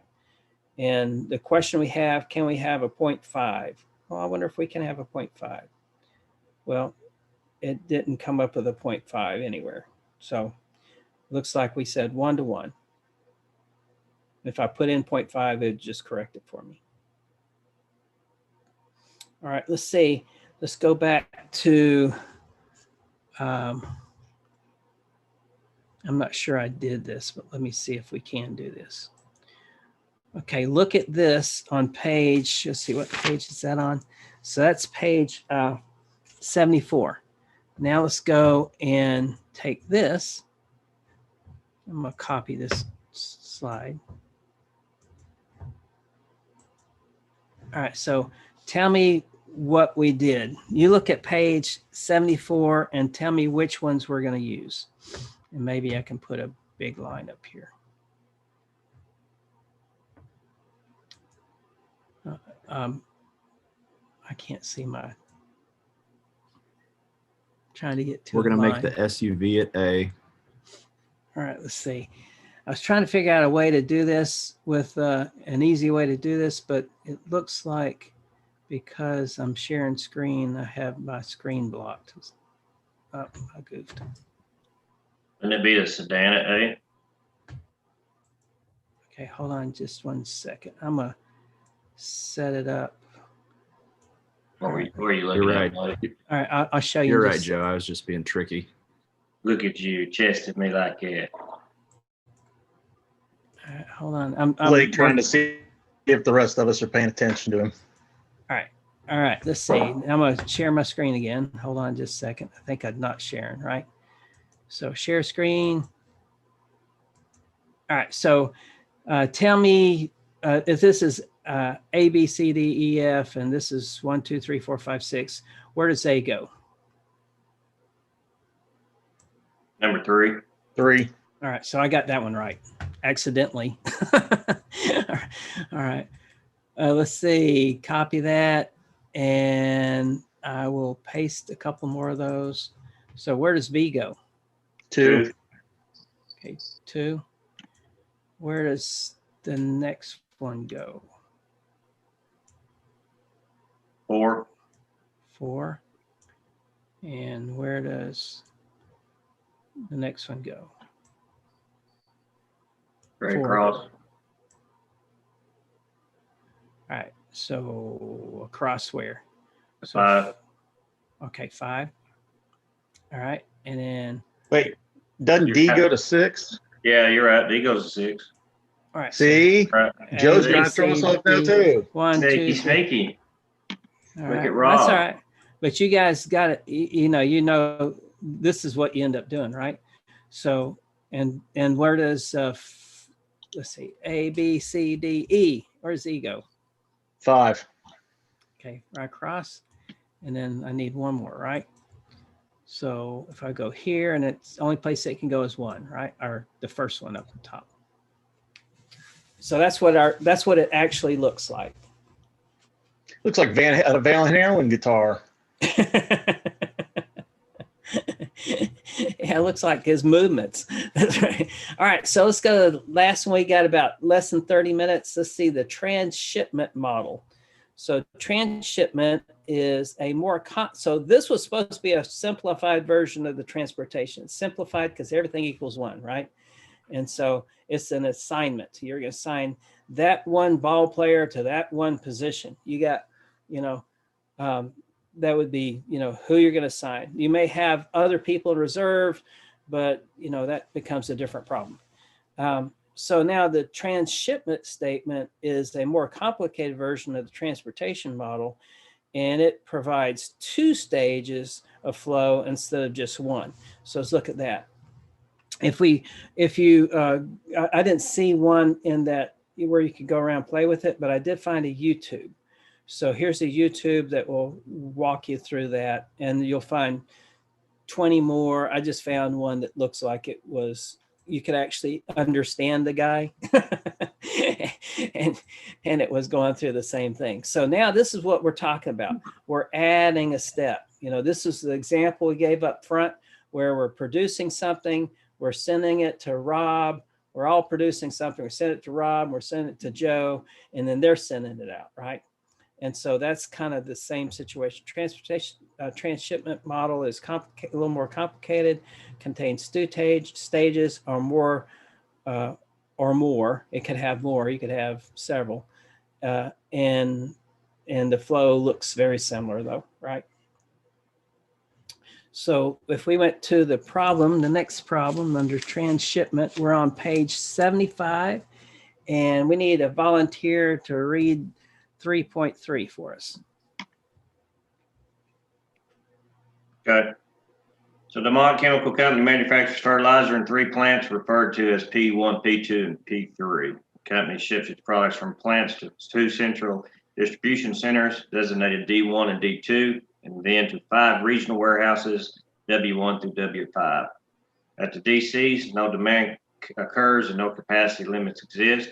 Demand is associated with the warehouses and capacities exist at the plants. The system is described in 2 tables, one for each stage. The units for the capacity and demand of pounds of fertilizer and the unit cost are given by pound. All right. So, so stage 1, plant to distribution center. Stage 2, distribution center to warehouse. On the book, it's written a little differently than it was calculated in Excel, the example. So let's see if we can see what's different. We have P1, P2, P3, and we have 1, 2, 3, 4, 5, 6, and is that warehouse? Yeah, warehouses. We have destination 1, destination 2, destination 1, destination 2. On the book, it looks like this is flipped.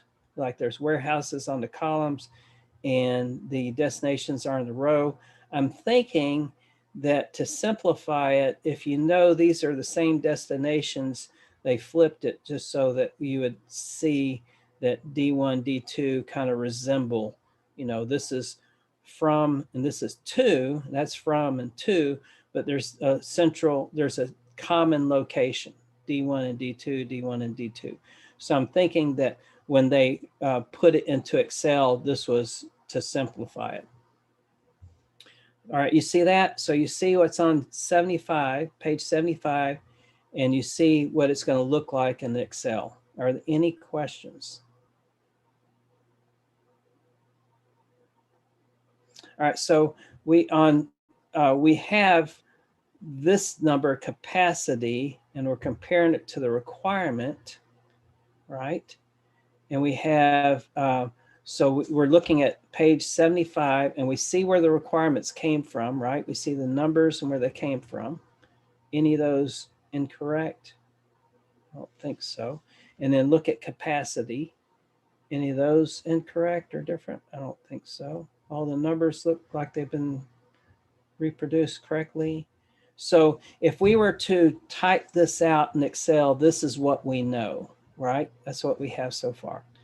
If we're going to compare that to a drawing, see there's P1, P2, P3, P1, P2, P3. There's destination 1 and 2. So P1 has 2 choices it can go to. P2 has 2 choices. P3 has 2 choices. We see the 24 came from over here. We say the 2, that came from here. This came from there. These numbers all came from here. At this point, we're going to more locations. So now we have a 2 from that's more complicated than the 2 from over here, right? There's 3 and 2. 2 to 5 is more complicated. You can see it in the number of arrows.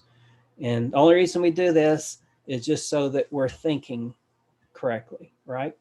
If you don't need this, you don't need to do it. But it's probably good practice, best practice, to put this down in some format because you're going to have to communicate that to somebody. Some people understand this well. Some people are going to understand this well. And you're going to have about 50% of people want to see the picture. And this is also a picture, but it's more of a, it's more of a table. So any questions so far? Looks pretty straightforward. Okay. So now the next step is we got to put this into the table. So you see the way they did it was a little bit different than what we expected, but now it kind of makes more sense. These are lined up. And then these are from and to, but it seems to make more sense in a overall spreadsheet when you put them together. Does that make sense so far? You could do this a bunch of different ways, but here, this makes sense that we copied this, we put it over here, right? And we copied this and we put it over here. And all these start out with zeros in them, right? Because we don't know anything. All that's a sum of that row, sum of that row, sum of that row, sum of that column, sum of that column. Same thing here, sum of that row, sum of that row, sum of that row, sum of that row, sum of that row, sum of that column. Now this is a cost for staging. This is a cost for staging. This is the overall cost. So if we wrote this out, let's see what page this is on. So it's not that much more complicated. It's just that, you know, every time you add a phase or a stage or something, it makes it, you know, more complicated. So now we're still interested in the minimizing the overall cost, right? But now we got some stage cost in here. So we'll go in and see where those formulas go. And then we have variables. Where's the variables?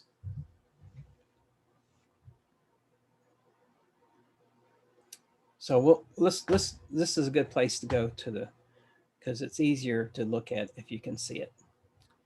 All right, are we on the right one? Nope, we're on the wrong one. All right, so let's see. If I click on that, that's just a number, right? So we just put those numbers in. If I click on that, that's just what was given to us. So all this was given to us. See that? All these things are just hard numbers. Where does that come from? Okay, that is a subproduct of 6 to 8 and G6 to G8. So this is a calculation that we don't have yet until we do the math, right? So that's what that came from. That's a sub-optimization of those. All right, so now this one should be the same type of thing. It's a subproduct of this 13, C13 to D17 with G 13 to G to F. My tongue's getting all twisted, to H17. So we see that this is a kind of like we did. So this would be a mini transportation problem. This is our second transportation problem. Now we're going to put them together. Let's see where this number is. So that is the addition of what's F9 and F18. So that's a really easy way to do that. All we did was optimize this part, and then the second problem is optimize this part. So we have two different transportation problems we're doing, right? So this is a transshipment problem equals two different transportation problems. And all we did to get the lowest cost is add these two together. That makes sense? I mean, that simplifies it for you, right? So now if you get screwed up and you forget about it, just say, well, I know I got one transportation problem. If I look on page 76, figure 37, that tells me that I'm working two transportation problems. So let's see that. Let's go back here. There's my one transportation problem. There's my second transportation problem.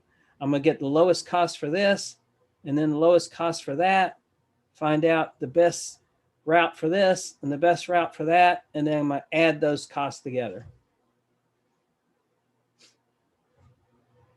That's kind of a eureka moment for me, you know, when you realize something like that, you say, well, you know, really, it's just, I break it out.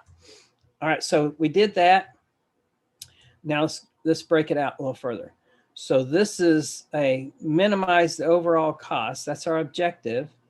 The formula for that is that product cost, and that product cost equals that. So let's see if that makes sense. 9 plus 3 equals 12. 7 plus, so that does equal that. So we can see that, right? This is the variables. There's two sets of variables. We have a less than and equal to, because these are going to be sent from here. And this is our, what we're going to receive. So this is what we want, right? So we don't want more to send more than we want. And then the constraints get a little more complicated. So let's go here, for example. So constraints, the first set is this set capacity, this set sent, just as in one of the transportation models, right? And then the next set, let's see if I spelled that out. I hope I did all these. So next one is we're comparing this to that. And then what's the last one? And the last one, we're comparing that group to this group. Let's see if that's right, because I think GH9. Well, let's go into the formula and see that further, because I want to make sure I got that right. All right, so let's see. Let's do the solver. And so let's check this. So this number comes from where? C20. So that's our overall cost, right? This value, we're going to minimize cost, so we're minimizing that. This one is 2 sets of numbers. So there's G6, where's G6? G6 to H8, that's 1. And the next one is G13 to H17. That's what that says. And so these are the variables. So we're going to start with 0. We could start with what we're doing now to see if it even makes sense. We could put numbers in there, but we don't have to. Down here, we're looking at G9. Where's G9? G9. So this value. And H9, this value. We're looking at the sum of that and the sum of that. And then we're looking at, and this is set up, I mean, it's doing it for you. So I6, what we're sending to, should be I8, which it is. And then it's compared to E, let's see, where's E6? So E6 to that. Okay, so we got that, I6. So we're looking at capacity of what we can send is less than equal to the capacity that we are sending. Is that right? Or did I do that exact opposite? Nope, that's, yeah. So the capacity sent is less than equal to the capacity we can produce. Oh, shoot. Screwed up. Screwed up again. All right. Can't click on those things. Try it again. Shoot. All right, let's see. Variables here. And here. All right. I think I did that right. All right, let's see. All right, so now what else we got? I6. Okay, I6. We just talked, I think we talked about all those, right? All right, so now we'll hit solve. Let's see what happens. And then this is what happens. So if I replaced all those with 0 and I hit solve, this is what will come up. We can test that if you want to, or you can take my word for it. Let's just go ahead and test it because it's real easy to do that, right? So let's just say, I don't know what I'm going to do, but I have everything set up, the way it's supposed to. Everything's zeroed out, right? So let's hit solver. Solver says, we're going to go through all that we just walked through. And then it's going to say, keep it. And it should look the same as in the book on page 77. Pretty cool, huh? The hard part will be setting this part up. So think in terms of transportation as two transshipments, as two transportation problems. And then you'll have to have the value here and the value here that will be, what you're solving for.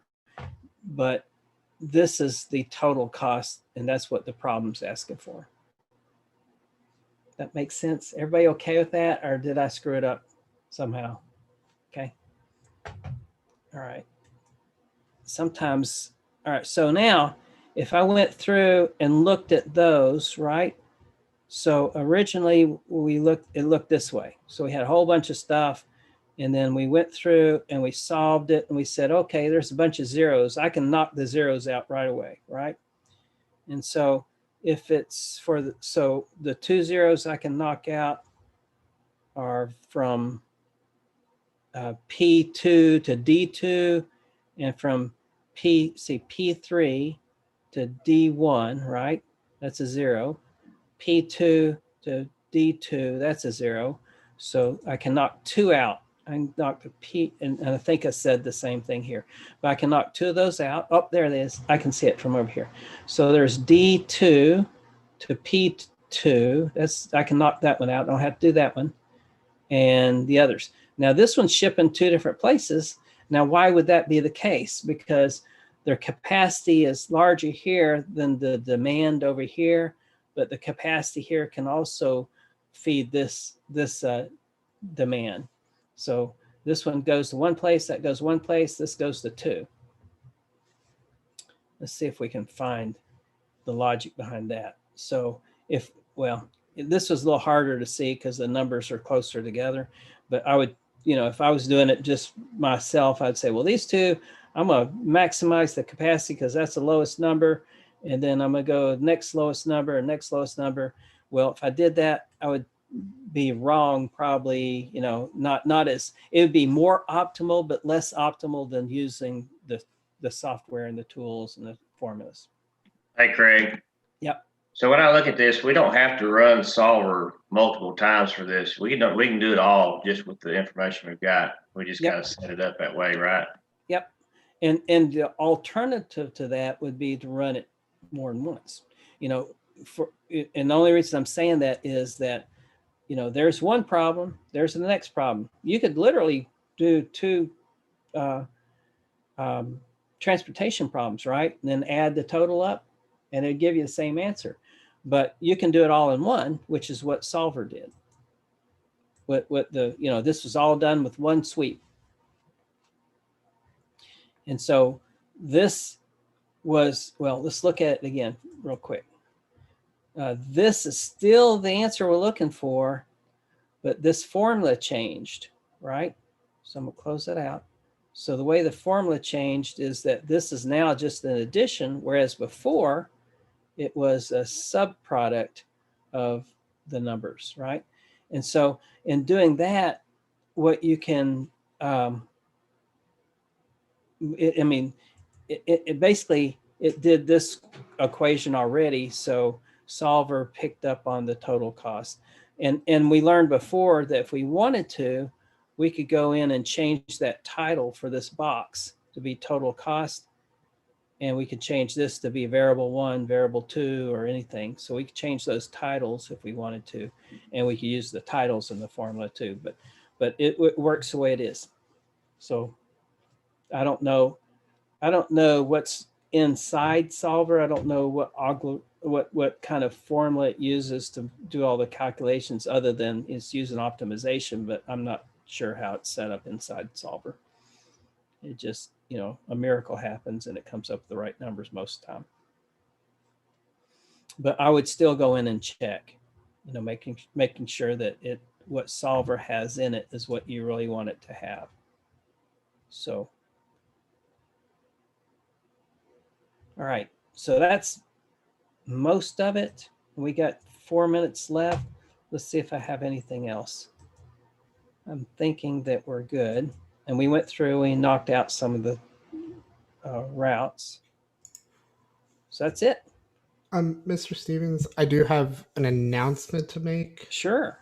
So I am going to send out an email with the pass-fail form. It has some instructions. It should be going out to you, to everybody now. So after, basically the only sections that need to be filled out are the name. I've already filled out the degree that we're all taking. So it's Masters of Science in Industrial Engineering. The date has to be filled out after you sign up for your presentation date and the student ID number. The only page that I have put on here is just the actual pass-fail form. So the instructions don't need to be on it. Like Carlos said, the presentation sign up should go live Monday, and I need the pass-fail forms emailed back to me, preferably in that email chain by Monday, February 22nd, 8 p.m. That way I can send it to the correct people. All right. And I see a comment. Is there anything else you want to say? I don't want to cut you off. No, sir. That should be it. And I'll stick around. You had a couple of questions that you want, or something you want to talk about. All right. So Blake had a comment. So if my boss asks how I came up with the conclusion, do I just say Excel solver magic? If your boss wants to see the formula, then you can go into the book and all the formulas are there. I mean, we walked through some of the stuff, right? And I'll give you an example. But usually the level is something, you don't necessarily get down to the formula level and someone asks you that. You just say, well, here's how that works. But it's all inside solver. So it's going through the same type of formula we talked about. Where's the one that showed you the actual formula we'd use if we were. Or you could just claim need to know. They may have clearance, but they don't have need to know. We'll just say, sending it through the optimization software and Excel solver, this is what it came up with. And, and you can prove it if you want to, but, that's when you have to go back to the formulas. And that's kind of out of scope. Like, you can walk through this if you want to, but this is what that means, right? And so you can show them how it works and walk through it. But this is kind of out of scope for this class because we all decided that instead of making you work through the formulas, which would be a class in itself. And I think I might have showed you my optimization books. I'll look at it and there's whole pages of formulas, that it goes through. And so because we're not going into that details because we're using the software, that's why we don't, I'm good with this. And I don't think I've ever worked out a formula that I had to when I had, as soon as I got my calculator in real life, and as soon as I got a couple of software packages, that's the last time I wrote out a formula in longhand. But yes, it is solver magic. It's based on all the formulas, All right. So, and these are all standard. So the real answer to that question would be, well, it's a transshipment. Well, here's how you would do that in real life. So you'd say, all right, so we know it's linear program because we went through the linear program links, right? We know that because it's a network, we're going to use a network model. And we know if it was just from one location to another location, that's called a transportation model. If we're assigning one thing to another, that's called an assignment model. And if we're taking several steps, then we can have, 15 transportation models within the transshipment one. It'd get more complicated. I think if I had 15, I'd do them all individually. So transportation, and that just because it make more sense to me. But that would be a transshipment type model. All right. Any other questions? Are you confused enough starting on the homework? Pretty much, but that'd be all right. The homework gives you lots of different twists. But yeah, Craig, yeah. I do have a question about the discussion stuff. Have you been looking at it? Just a little bit. Are you satisfied with what we're doing on it? As or do we need to do something different? As long as you guys are talking enough to get, everybody needs to participate. So that's the only thing. So if are you considering the OneNote as well? The OneNote as well. I didn't look at the OneNote, no. So I think that's part of the involvement. When you say, Rob?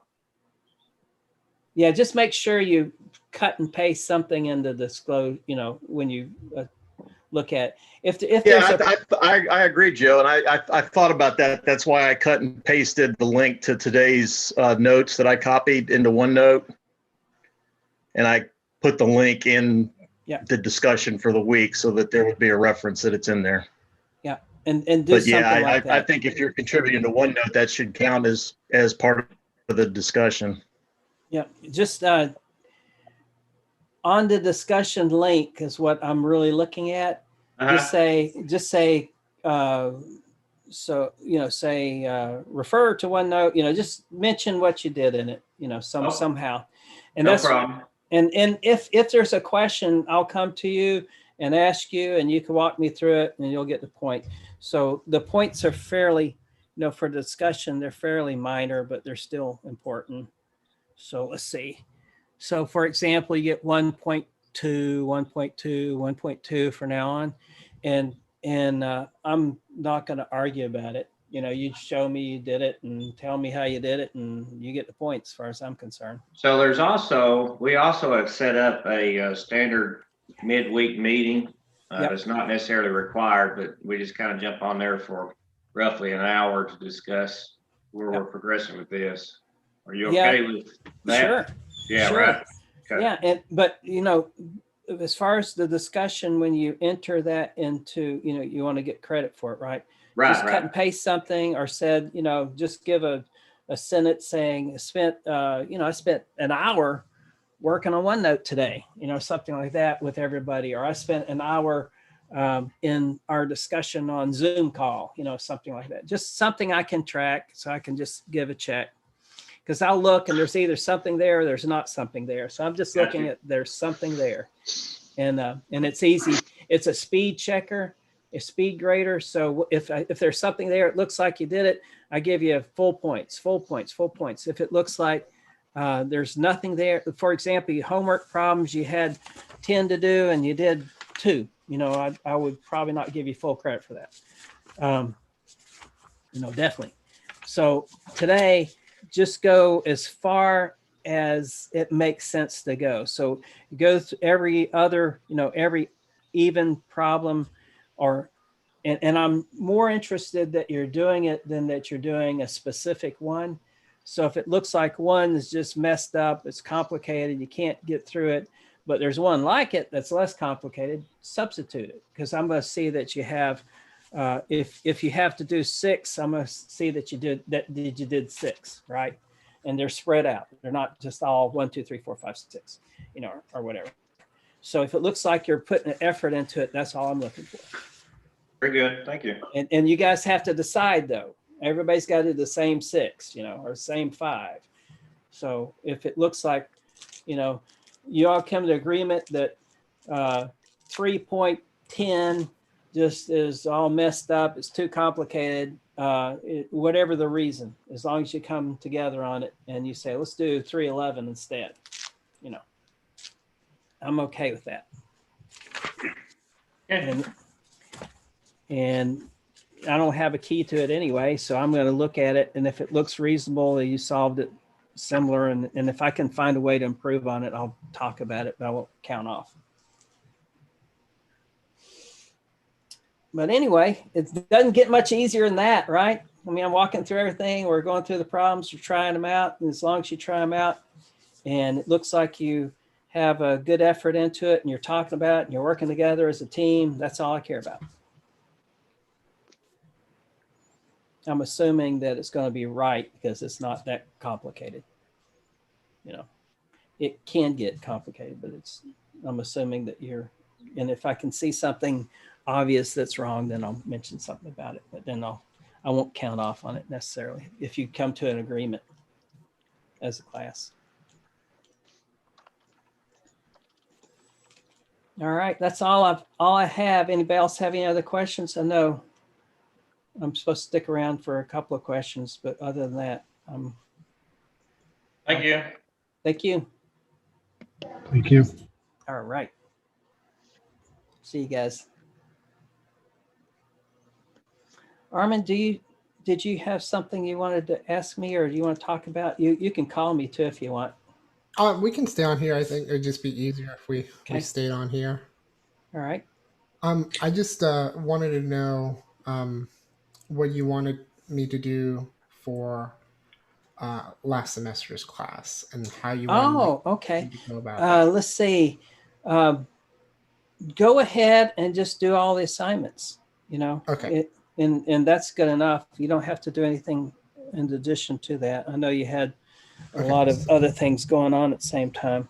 So do all the assignments and turn them in to me, and I'll do whatever I need to do. I'm not sure what the process is at UT, but they'll tell me. Okay. So by assignments, so we had discussions. Let me pull up the actual Canvas from last semester. Yeah, so the discussion will be a little bit harder. I mean, participation points. So we'll let me think about that one a little longer. You got to do something, but it won't necessarily be the same. I mean, because there's nobody to talk with, right? Yes, sir. But you and I can talk about it. You can tell you what, we'll go ahead and do everything, and we'll spend more time on the when you get to the point. Did you do a notebook with the class, or are you doing your own notebook? I'm doing my own notebook. So Okay. I think I turned in all of the assignments. Right. So the only thing I had left was notebook and discussions. All right. So what we'll do is we'll spend more time in the presentation. I think before everybody gave a little bit of a presentation, and some people didn't. But what we'll do is we'll take your discussion points out of me and you discussing it. Yes, sir. So do we set up a time, or how would you like to do that? Well, let's see. You want to do it now? I would need some more time. All right. I mean, do you want me to set up a time now, or would you? Yes, sir. Okay. So let me see. Hold on just a second. I'm going to stop sharing my screen just in case I got something up there I don't want you to see. Like, I don't know. Let's see. All right. So give me a month and a date, and I'll see what I can do. Okay. So can we do sometime in the first or second week of March? Sure. All right. So let's see. Probably best thing for me might be on the 12th, Friday the 12th. Yes, sir.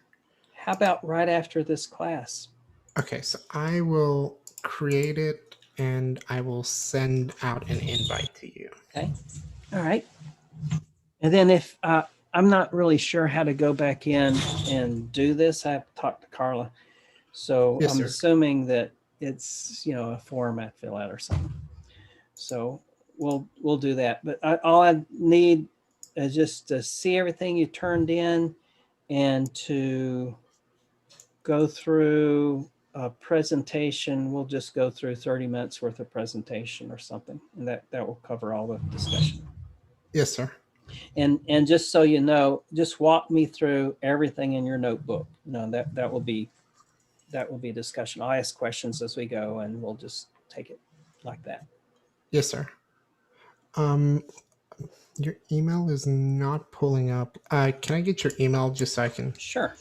Use my full name. So Craig A. Stevens at e-wbs.com. So it's echo hyphen West, stands for Westbrook Stevens. I didn't catch that. Echo's talking to me in the background. So it's e-whiskey Bravo Sierra.com. Okay, so Craig A. Stevens at e-wbs.com. Correct. Okay, so No you should dots get or anything else. You should get that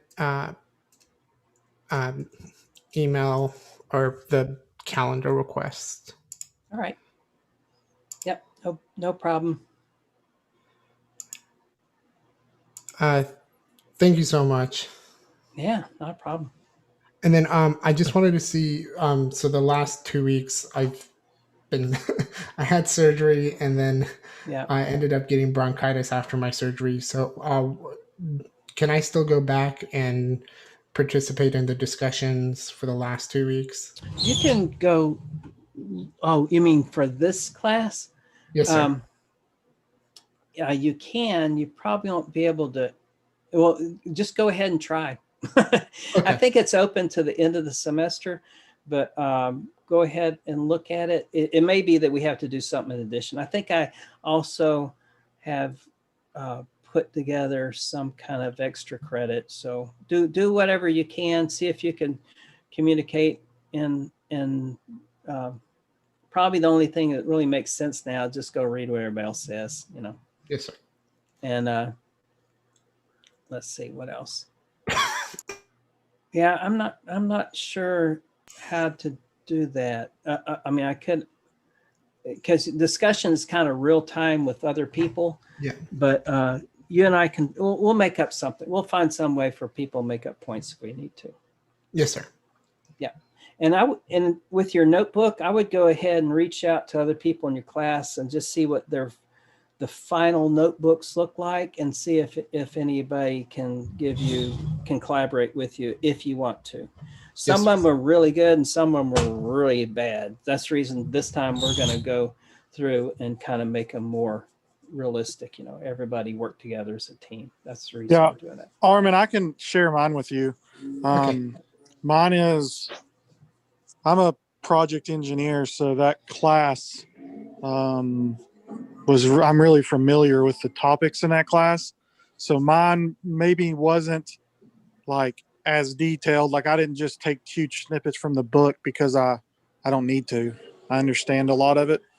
But mine kind of walks through the steps of what it takes to do a project from a project management perspective and really a project engineer perspective, because we work so closely with them, where if you just like logically walk yourself down what I gave, you basically complete a project pretty satisfactory. So I'll shoot you mine if you want it. Okay, that would be perfect. Thanks, Ray. Yep. And that'll help you out a lot too.